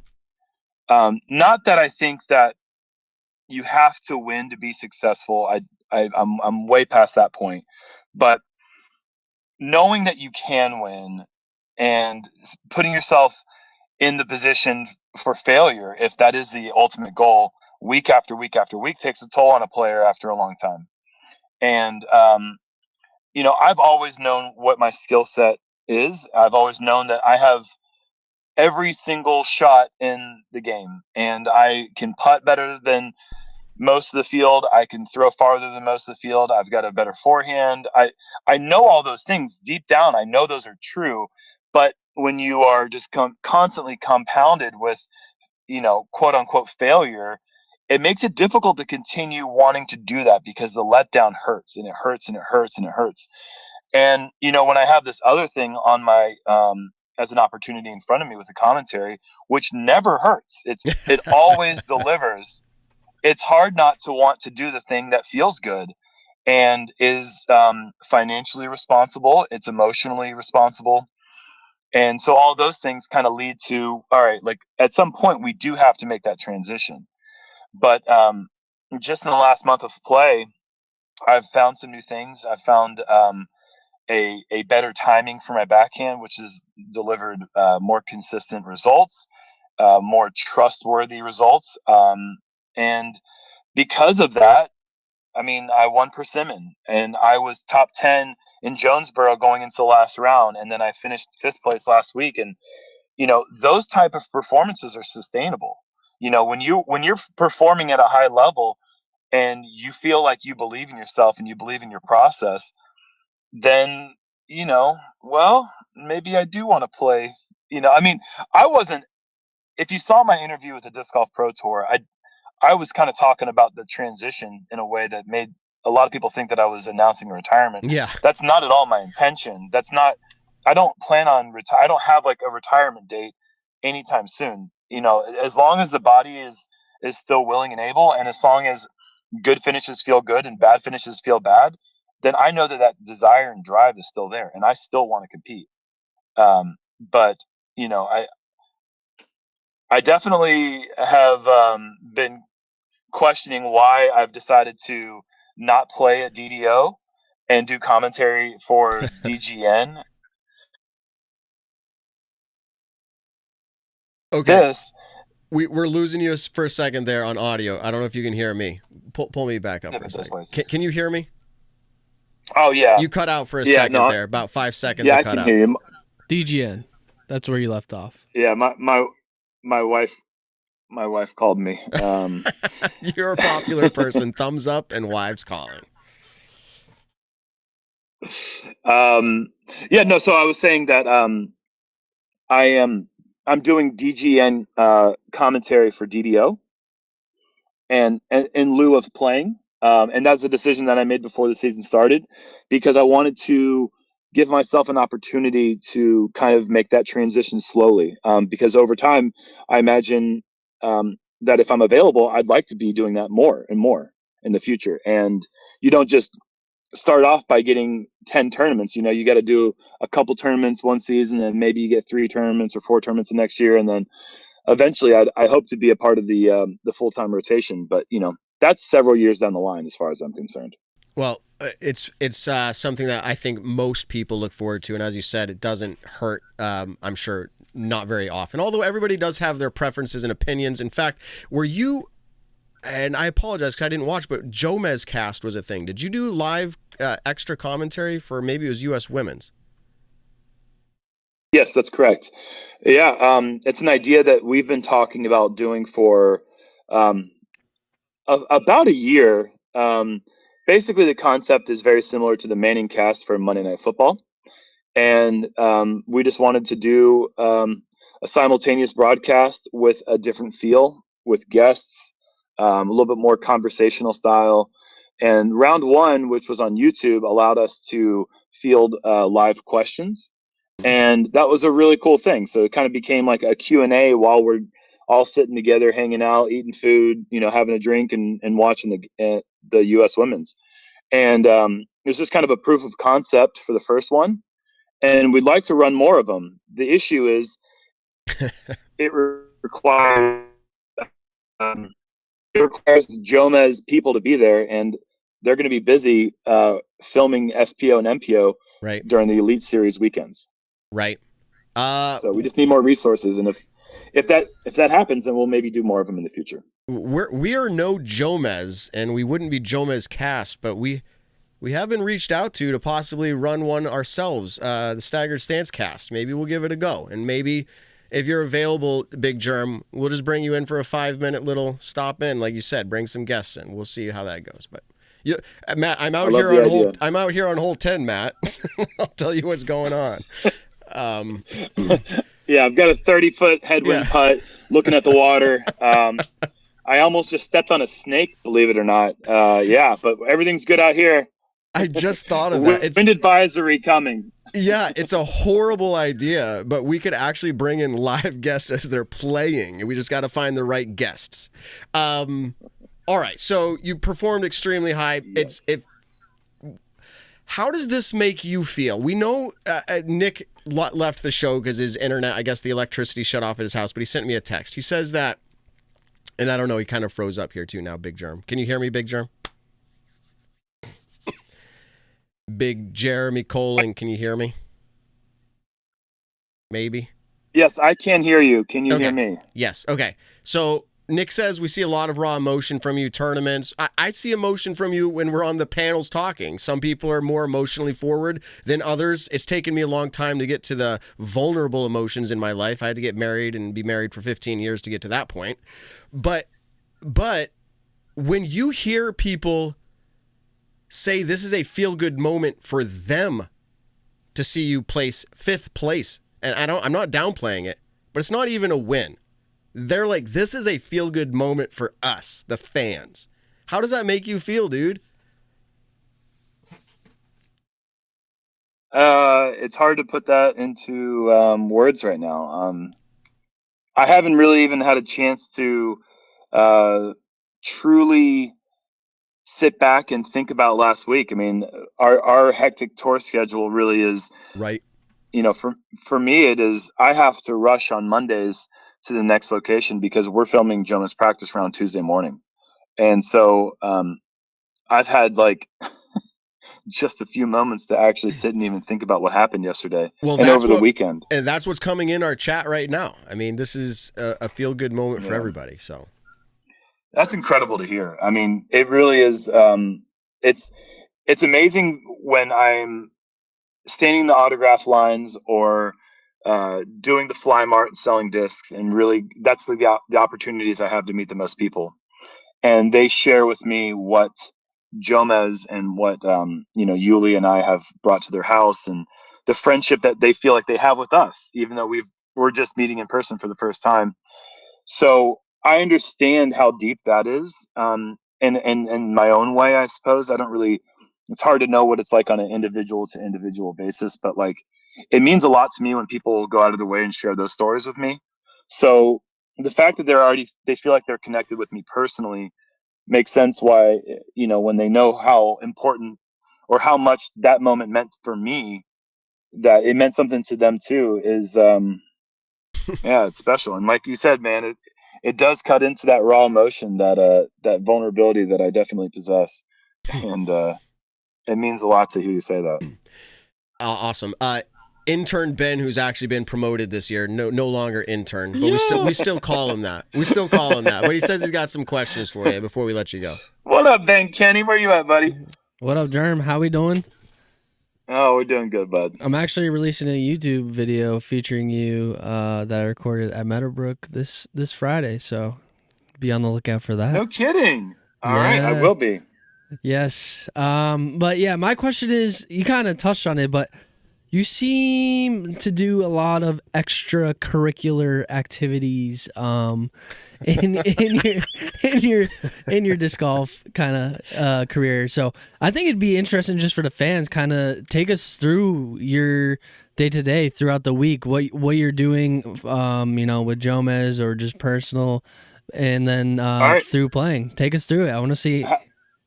How about we give the fans a little tour life itinerary of last week? Yes. Okay. Perfect. So this was just last week. So Monday morning is obviously travel day from Jonesboro to Nashville, which I can't remember now, but it was somewhere in the, I think, 4.5 to 6 hours, I think. So that's in the RV. So we got to pack up the RV. We got to get everything ready, everything put away that could potentially fall and break. Do the plumbing, all that stuff. It is a full service use RV, by the way. So there's a lot of things that have to be done to keep it in tip top shape. So that's just Monday morning, and then the travel, and then the setup. And then Tuesday morning we wake up, we do the Jomez practice round, which we had Paul McBeth last week for the first time, and that was awesome. And so then Tuesday afternoon, get back to the house or the RV for a few minutes to take the dog out, get some food. Then I have to run back over to the Jomez house because we filmed or recorded commentary for the chess.com invitational for a broadcast that's going to be put on CBS Sports very soon. Then Jules arrived. She drove in town, and we went and got sushi last Tuesday night. So that Tuesday was a crazy day, full day. Wake up Wednesday morning, and then we filmed the Jomez putting games. And so that was a morning activity, and then we all get together, have food afterwards. And then Wednesday is really the first time where I get the afternoon to really think about what happened the week before, maybe get a little bit of rest, look at emails and whatnot. I'm doing business stuff still, but I'm on the couch and resting. Thursday, I wake up, and Thursday is normally my second and last practice round. But last Thursday, I woke up, had a throbbing headache, could hardly stand up. I had to literally lie down until noon. I got back up, and I was like, oh, I don't feel good. I got sick, and then I stayed in bed for the rest of the entire day. This is the day before the tournament started. So I'm like, I don't even know if I'm going to be able to play this weekend. This sucks. I really want to play this tournament. Wake up Friday, feel sluggish, but I can stand up, go out there, play the best I could, shoot a 2 under. I'm in 51st place. Come back, go do commentary at night, wake up the next morning, and now I don't feel sluggish anymore. And then bombs away. I shoot 11 under, do commentary, go to sleep, wake up. I'm on chase card, shoot 9 under, go back, do commentary, go to sleep, wake up this morning, pack up the RV, and I got a 7.5 hour drive. And now we're on the phone. So yeah, that's a week for you. Yeah. No, that's exactly what I wanted to hear. I think people don't really understand. They tune into Jomez and then they hear Big Jerm, but they don't realize how much Big Jerm puts into them hearing you on that YouTube video. So it's pretty incredible what you do. It sounds like he needs another gig. I got Wednesday evening. I already told you guys I'm free Wednesday night. So what are you gonna do? Maybe we shift. Is that the same? Is Tuesday night Tour Life? When's is it Wednesday night? I think it's Wednesday. All right, we're going up. Yuli over there, Big Jerm over here. We'll do it. Same time, same place. So what makes me laugh, guys, is that's just my schedule. And the guys that actually are working on the editors and the people who are out there filming and whatnot. Right. Those guys are just as busy, if not more busy, on their own schedule. And then, Yuli has his own things. He's got all these obligations pulling him in all these different directions. and then somebody will get on Jomez and comment about something about the audio being slightly off, and I'll just be like,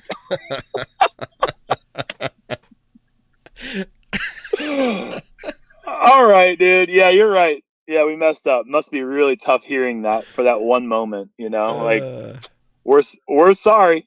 We'll try to do better next time. And it's just like, man, like, it's okay. It's not the fans' responsibility to know how much goes into it. Right. And I get it. They want perfection. They expect perfection. And to a degree, we brought that on ourselves by being, you know, the name of post-produced disc golf content.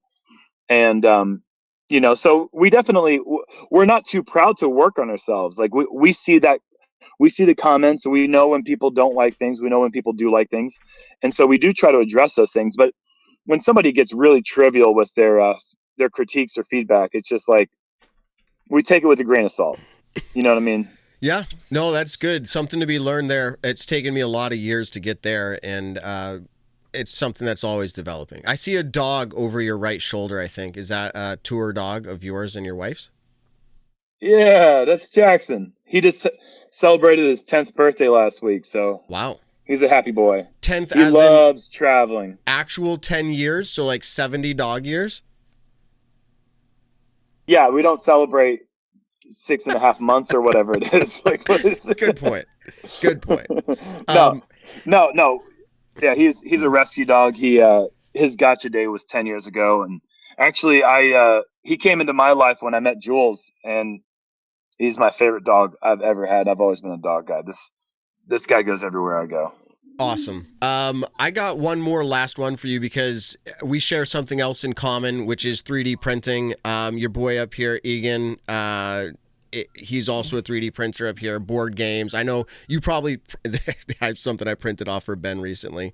So 3D printing, something you enjoy. Is this something you also do on the road? And if yes or not, what are you printing mostly? Is it Ben showing off the 3D prints here? So what do you print mostly? Well, I print everything from my own custom design stuff to things that I find on Printables and Maker World and all the different sites that have all those cool STL files. I actually have something here in the car that I can show you that I've been taking with me to all the fly marts. And this is something that I designed and printed myself. This is a little case to hold my my little 3D printed minis. And so, so here are my Lionheart minis, and on the rim, it actually, I don't know if the little heart, my video is good enough. Yeah, well, it says Lionheart on the rim. Wow, dude! You're a whiz. You're using the X1 carbon, right? Yes. Good. And good printer. Good printer. I'm using the X1 carbon, and this is actually a filament that changes color throughout. Like, so it actually has the yellow, and then But actually, I'll show you here with this blue one because I really like these light blue ones because I'm a Tar Heel guy through and through. So I got these light blue ones here, and it's got the red heart. Got the goodness. red heart. And what I like to do with my minis is I always point the chin like it's an arrow towards the target, and that's why I have the heart right at the front. So I'm always leading with my heart. It's my little woo-woo moment. But yeah, I sell these minis on the Disc Golf Pro Tour, and look this at one I made out of TPU. Little TPU action, squishy. Yeah, but I tell you, man, I really love my little contraption to hold my minis. It has the sunken magnets.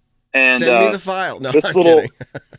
This little graspy, holdy thing, so that way when the lid's on it, I can pick it up and move it easily. Dude, I was pretty proud of that design. I'm geeking with you because there's nothing, and if there's other 3D printers in the chat, when you actually design and print, as he's showing, like I'm feeling it for him.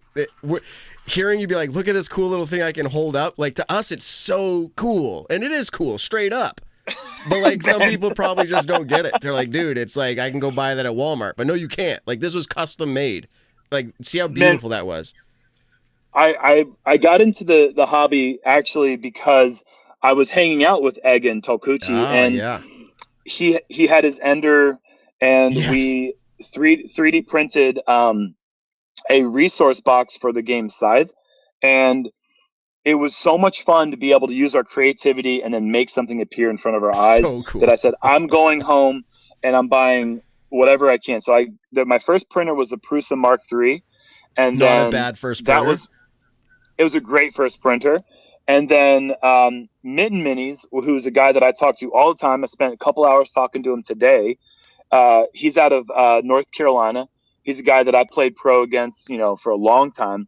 He has a whole business of printing minis and trophies, and he is like the guru of 3D printing. He's got 4 X1 carbons, a P1P, and an A1 mini.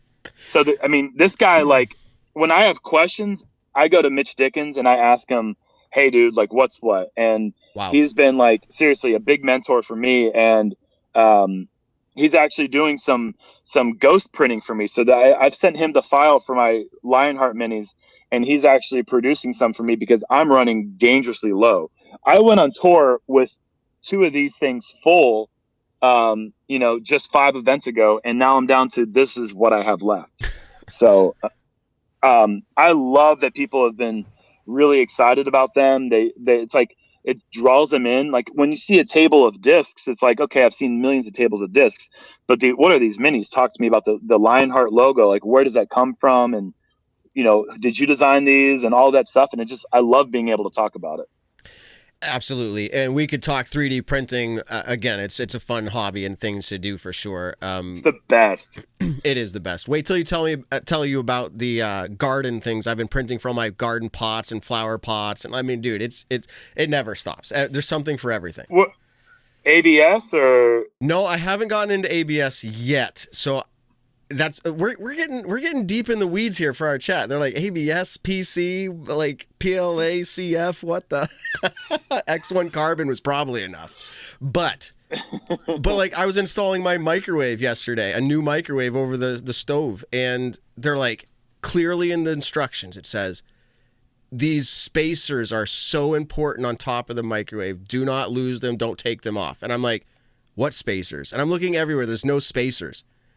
What do? I run down to my printer, print out some spacers. The microwave goes, like, it's amazing. So that's something that we have in common. Josh, do you have any closing question before we let Big Jerm go? Because we went off on 3D printing there for a little while. Yeah, I mean, so hey, at this point, I mean, you guys just ran circles around it. And to be clear, when I go up, actually yesterday I went and visited Matt, and he told me all about his 3D printing. So this is a thing. I actually was just curious because we had this discussion earlier. And I want to ask you, because you were on the ground there, and about the security issue.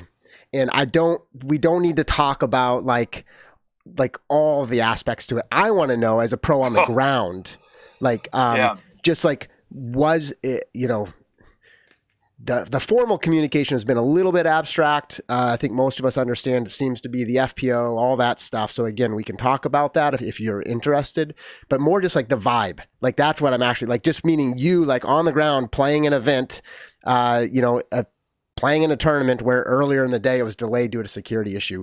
Was there a vibe on the ground, or did that pass once they kind of said, hey, it's okay to go out and play? And did that leave people's minds, or was it like a buzz, like being there? No, there was a joke when I pulled into the parking lot. Sorry, you're not allowed in here today, by the guy that was at the gate. And I was like, okay, is this going to be an all day long joke? But honestly, it wasn't. Like once I got in, I parked my truck and I went in the practice field. I talked to a couple different guys in the field about it, and as far as on the course, there wasn't any vibe whatsoever. I didn't feel any kind of awkward tension or energy or anything like that. It was just, like it felt to me like the energy was just like this was a weather delay, but even though we know it wasn't that. So as far as the morning though, I woke up to that news. I think the news was posted around 9:30 local time, and I think Jules was getting up and maybe getting her day started, and I was still sleeping from the late night before doing commentary, and she's like, what?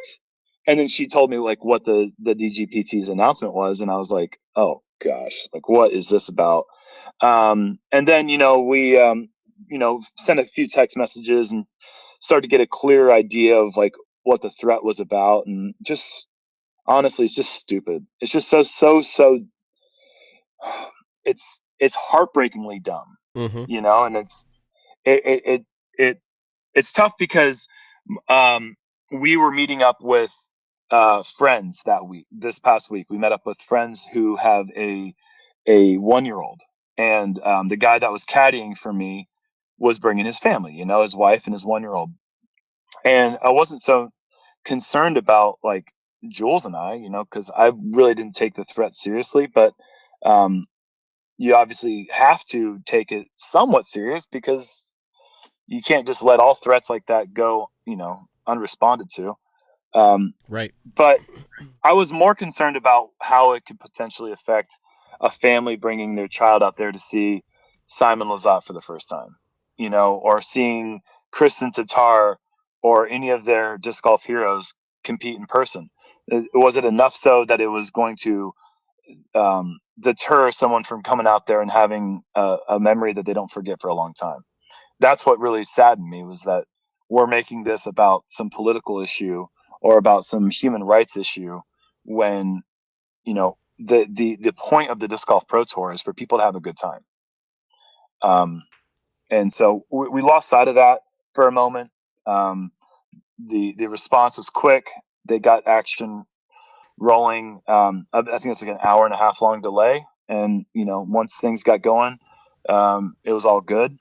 But yeah, you just hate to see something like that take away from what otherwise was a wonderful weekend for so many people. Yeah. Well, thanks for sharing your perspective. Like I said, we already discussed it, but hearing your perspective from being there. So again, congrats on a great weekend. Like you said, so many people rooting. I was going to ask you and say, hey, you joined our show and our live viewer count went up by a few. Like, how does that make you feel? Feel great? Better than that putt on 18 yesterday, I'll tell you that. Dude, and I also, right, I don't know, have you heard Brian Earhart's opinion on being shot of the day? Oh my gosh. He texted me what he had done, and I didn't believe him. I didn't believe him, and then I watched the video footage of it, and the putt was just Simon's 30-footer on hole 1. It was disappointing. I don't know. It was so sad. I know. I agree with Earhart. I just love, of course, it was the end of the broadcast, so maybe he gets away with it, but I love that he said, I'm going to walk off, and then he did. So, like, it was kind of his word. Amazing bit. It was appropriate. He also had to run and go do Tournament Central, so he had an excuse. That's what I'm saying. It was perfect. It was a flawless game plan, and it brought light to the absurdity of that being shot of the day. That being said, Simon had the shot, the tournament of the weekend, the shot of the day. Come on, we all know what it was. We're with you. And even like Matt said, to be honest, to bring this all around, then we'll probably let you hit the road and finish your trip. But it was the shot itself was actually really awesome. It was actually the whole moment. It was the fact that you looked at the scores, you walked over, kind of, the angle of the disc, floating it in, and the people's hero, everything together. It was clearly the shot of the day. So congrats. Man, I hope to never forget that moment. I appreciate you guys letting me talk about it and give the little backstory about it. There was a moment there when my arms are outstretched where I had that tingle in the body feeling that I got back in 2015 when I hit the putt against McBeth at the Memorial. There was this electricity that just coursed through my body, and when that putt went in, knowing that it was this like potentially foolish looking moment if you just mess it up, but then to step up and hit that was just like it gave me a little reminiscent feeling of that one really great moment in Arizona all those years ago. Oh man, you just brought me back. That was that actual live coverage back then? I remember watching it. I think I watched it live. It might have been on, like I don't know. I think it was Marty McFly So High. Maybe. I remember watching it, and I remember getting the goosebumps too. Like, did he just do that? Yeah. My body messed up. Like, I didn't even know what I was doing. My arms just both went in the air. Back in 2015 it is. And I just started walking forwards, and like when I watch the video now, it's so awkward because I'm like, This is the worst celebration in the history of sports. But like, yeah, you nailed it. It's still fun. All right, dude. Well, you had a great putt. We're going to let you get back on the road. How far are you out from Peoria now? Oh, we're about an hour and 10 minutes away, barring a quick little stop here in Walmart to get some drinks for the week. All right, well, enjoy. We'll be watching, and maybe you never know, right? You could have an amazing back-to-back from here on out. Go for it. You'll get $1 million contract at the end of the year. Let's go. He already has that, though. And if I was paying him nice. All right, dude, we're going to let you go. Yeah. All right, thanks, guys. I appreciate that one, Ben. That is so not true. Couldn't be further. We got to save that reaction as a soundbite. Thanks, guys. All right, peace out. Later. See you. Oh, that's funny. That's funny. His reaction was like, once he thought we might have believed a little bit of it being real, Ben's like, oh, he already has that. He's like shocked. Like, I have to make sure everybody knows. He's like, oh, no, it's not real. So, wow. A lot of different things came up in that interview /call/conversation. That was awesome. He stopped by. He's running into Walmart now. It added some time onto his trip, but he wanted to do it, and we thought it was worth it. We think you guys enjoyed it as well. Without further ado, though, let's get right into our pop. Oh, wow. We haven't even done that. Go 4 up. 4 up. Nick's here. Oh. You got to put Nick in place of Big Jerm. Here we go. Pop, drop, lock. Let's get into it, if my computer works. Pop, lock, drop, yeah. No, pop, drop, lock. Frick. Here we go. This is where this segment is presented by Hooligan Discs. We've been having, or Hooligan's been shipping out prizes every single week. Don, your friend there, Nick, that you mentioned, is going to be getting a prize. We'll reach out to them. Everybody can play. It's free to play. You can complain about the features and how bare necessities of the game. It's pretty raw, but it's where we're at. And frankly, the fact that we're even playing the game is all thanks to a guy, Shrek. We may have thought the idea, but he came through and made it a reality. And next week, you're going to be able to look and see your score at the top, whether you win or not. So that way you can see where you finished. That's a good feature that will get added. So check back every week. You never know. All right. So pop, drop, lock picks. Nick, you're up first. So let's go ahead and pull your picks in, and you can kind of tell us why you did what you did. All right. Andrew Fish, I think, is right now averaging in the mid-50s. I think 54th, if I remember correctly.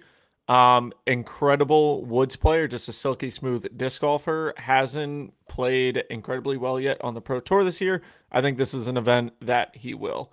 Kyle Klein, we haven't been talking about much of late. He DNF'd at the last tournament, dealing with some wrist injuries. If he does fully play this tournament, I think it would be somewhat of a struggle. Northwoods Black is not the course that you want to have any injuries or struggle with.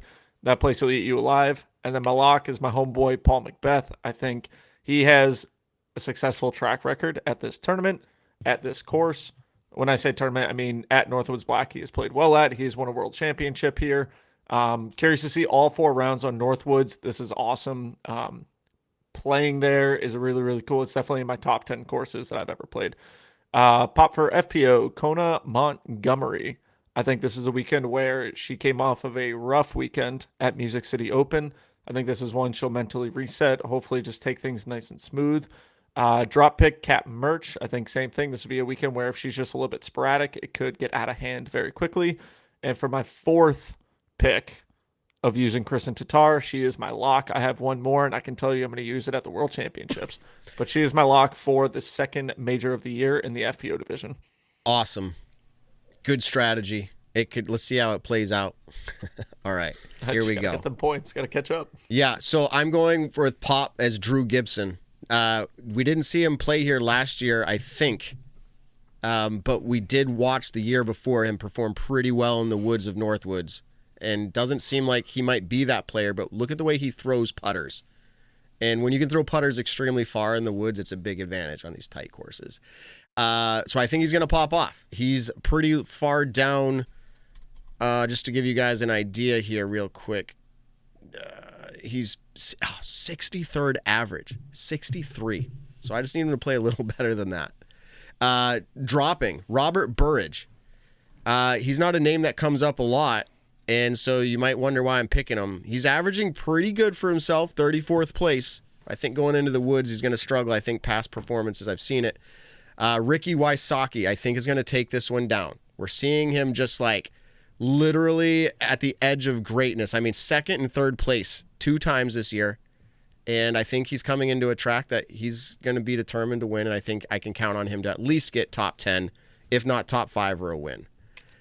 My pop FPO, Maria Oliva, another name we're not hearing a lot about. But I feel like Maria I've seen her performance at Northwoods, and she plays pretty well. I just need her to play better than 26th place.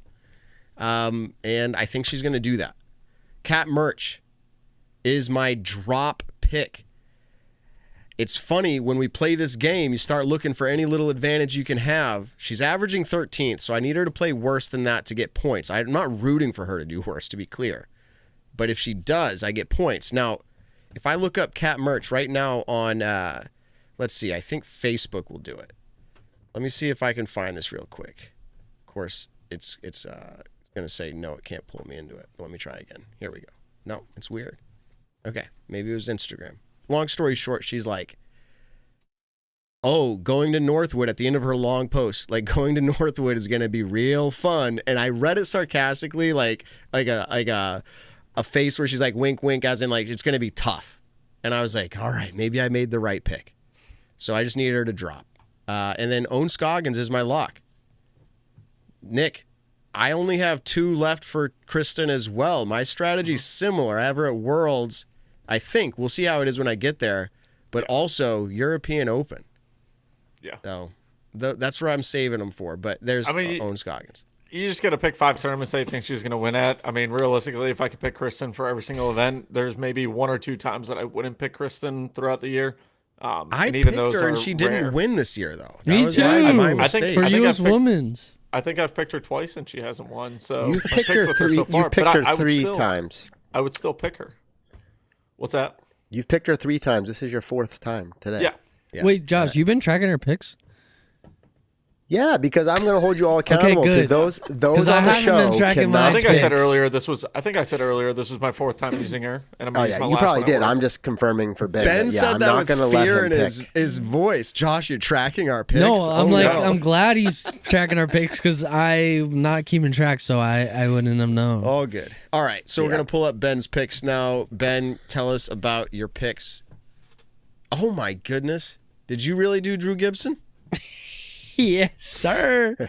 Drew Gibson, I mean, was really good for the past few seasons. He got injured. So no reason, he's proven himself. I saw him shoot no reason. He's going to pop, man. He is. I'm just saying no reason why I wouldn't pick him. I saw him shoot like super hot fire, set a course record in Texas. So I'm dropping Anthony Barella. He did horrible at Election last year. I know he's got the magic touch, but he's averaging 3rd, so as long as he doesn't come in 2nd or 1st, I will get points. Hold on a second. You keep going. I don't think he did horrible. Check. Okay. Check out last year. All right, I'm looking. You keep going. I'm going to lock in Burr, I think. I guess I have to now, since I guess this is binding agreement. But yeah, I'm not too confident in that pick, but I don't know. I think it's time for him to win another major. Pop, I'm going Madison Walker. Madison, if you were watching this video. I mean, honestly. She's going to drop. Please. It's a major. She's I don't know if you're going through health issues or anything. Coaching. But all right. Please play. I would like to get some points. And I believe in you. That's why I keep picking you, because I believe you're going to pop off better than your average. Drop and going Evelina Salonen, just numbers. And then I'm locking Kristin Tattar for my 2nd time. Okay, I'm looking this up because I wanted just to see here. Anthony Barella shot. Now, remember. Okay. Yeah. You're all right. He shot -4 and a +9 at Northwoods. 2 rounds they played there. So he's done a -4, but he's also done a +9. So here you go. It's a roll of the dice. Definitely roll. But he's also having a great year this year. Rigmarole. But he has to finish 2nd or 1st. Like, that's, if he does that, I mean, he's a monster. All right. He is a monster. All right, Josh, you're up. All right.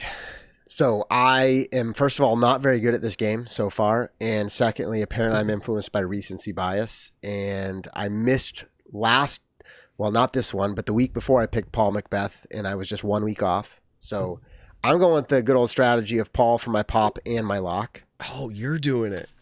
Yeah, but that's honestly, like he's averaging like 39th. So, I mean, hey, that's good chance. And I'm kind of being facetious. I have no idea why I picked Niklas to drop. I mean, he just had a good weekend, but he's been kind of up and down. So we will see. And pop, I've had Katrina multiple times as my pop, and she just keeps making me a few points here and there, and I continue to hope and think she'll perform better. Evelina is a drop. Great thrower, just maybe facing some challenges. And then my lock, I am picking Kristin again. And yes, I am keeping track. But hey, I think she's going to win. So there you go. Awesome. And then Evan's not here, but he did send us some information. So Josh, if you want to tell us about his picks, Evan's picks are on the screen. All right. So Evan picks Heimberg, which, for your pop, like what's the margins? But actually he's averaging 16th. So if you think he's going to finish on the podium, then hey, make a run at it. So that's what Evan's got. And then, Drew Gibson because of Evan, and then Ricky for the win. Probably not a whole lot of, it makes sense. Matt, you had some rationale for it too. So, hey, he's good and he's playing well. However, it would be his first major since 2017, which that's a while ago. We're 2024. And then in FPO, you've got Katrina. Oh, no, I'm reading the wrong line. Holly Finley, Woods player. I think Evan thought that you were going to pick Holly also, but heading back into the woods, and she just had a pretty good weekend this weekend at MCO. So maybe things are aligning. So that's why you've got Holly there. Of course, Madison, and then Missy Gannon. Evan has some question marks and says, could it be a 2024 major sweep for Missy? And if yes, then she's got to win this weekend. So let's see. He thought I'd pick Holly because I've always picked Holly going into Woods. Go into the Woods. Yeah, exactly. And she's averaging 25th. So as long as she can play a little better than that, it's points. And as we know, points as we go into the season further with this game, every point is worth a lot more. If you get lucky to win, it's probably because you pick some significant outliers or however you did it. But there you go. Thanks, Hooligan, for sponsoring this episode of Pop, Drop, Lock. Look out for Hooligan Discs threads and caches. They just send them to all their team players, and they're going to release them soon. So it's going to be. Oh, I saw some of that on Instagram. I just got mine. It looks it's going to be some new discs, dude. I'm so excited for the brand and the new manufacturer. It's going to be some amazing. Go check it out. Hooligan Discs. Stance 10 for 10% off, or Ben 10, whatever you feel like. Or Ben 10. Okay, cool. We talked about a lot tonight. We have made it to the end of our show. I'll just pretty good. I know we talked about that last week. Pro? It's not the long turf that's, laying a certain direction. It's like the more like mini golf style, like putting green, where it's cushy, but it's not long grass threads. It looked pretty good. And then finally this, as we close it out, maybe I don't know what this will turn into, but 30 seconds or less. Who's the second best FPO player right now? Second best. We're going to say Kristin's number one. It seems unarguable. Oh, I don't even know. So I'll give you a few names. Missy, Owen, Holland, Evelina. You could probably make a case maybe for someone else, but second best, you're like, man, that's the second best player right now. Who are you going with? Are we thinking of talent-wise or placement-wise? I think placement's a little too easy. You just look at the average and say they're finishing better. Not really. We've had how many unique winners so far this year? So we can't really, I'll have to look that up. Evelina, Missy, Kristin, who else? Anakin. Own. And then Kristin again. So Kristin has the most wins. So if you're looking at just wins, that's still tough. So just based off of feel. I think I'm going to say right at this current moment, it's Holland. But Owen is I don't know. Owen's explosive lately, so. I almost think I want to say Owen. It's tough, man. This is tough. I'm just going to say Missy Ganning for no reason other than this. It's weird. It's like super hard Kristin question. Up It is here, hard. And then Owen, Missy, Holland, like right here. Like all three of them are really, really good. But I think Owen right now. How are we not talking about Katrina Allen, Paige Pierce? I know it's been a storyline that has already like kind of transpired, but it's still insane to me that this is the new reality. Well, we might have. I mean, we stopped talking about Paul and Ricky for a while, and then they just pumped up. So, I mean, all it takes is one good tournament for us to start talking about them again. Yeah. They just haven't done it. Yeah. Yeah. I mean, people hearing my Holland take are probably going to react like, how could Matt come to that? It's just, she's got a lot of it, man. She can throw really far. She's just been performing well. I think Missy has a greater consistency, better track record. But Holland is really making a push. And Owen, oh my goodness. This is, So we have it. People are going to be like, so Matt, you think we have an exciting FPO? I think the players, their talents are impressive. That's what I kept saying that. It's that the moments aren't being created except for, and we're getting back on it. All right, let's wrap it up. Yeah. I will not be here next week. I will be on a work trip and I will not be able to make it in. Some of you can, rest easy. Ben will be in here producing, probably sitting in my seat. I think the rest of the show will be here talking Champions Cup. Mm-hmm. Nick's gonna get new internet. No, who knows? Yeah, who knows? New power. He'll be reporting live from Olympus soon. Oh God, no. Is it expensive down there where you live, Nick? It's not like insanely expensive, but it's expensive enough to be more than I wish it was 10 years ago. So. Anyways, thank you everybody for tuning in on this wonderful Monday night. Thank you for checking us out here at Staggered Stance. Thank you to Disc Golf 978 and Hooligan Discs for hooking us up and making the show work as it does. Check us out on all your favorite podcast platforms. Don't forget to like, comment, subscribe to the YouTube channel. Tell someone you love them this week. We'll catch you in the next one. Yeah, we're very grateful. Disc Golf 978, always grateful that they're presenting each of our episodes this year. We're grateful for the chat. Our new wrench holders, our admins. Shout out to Overthrow, Daniel from Texas, and anyone else I missed there. And intern Ben. Yup. Good job tonight, as always. Thanks. Holding it down. And Josh, you're awesome. Nick, you're awesome. Ben, you're awesome. Nick literally just dropped. I don't know if that was a prank or not, but that's it. See you, Nick the end of the show. Peace out, everybody. Until next week. Later.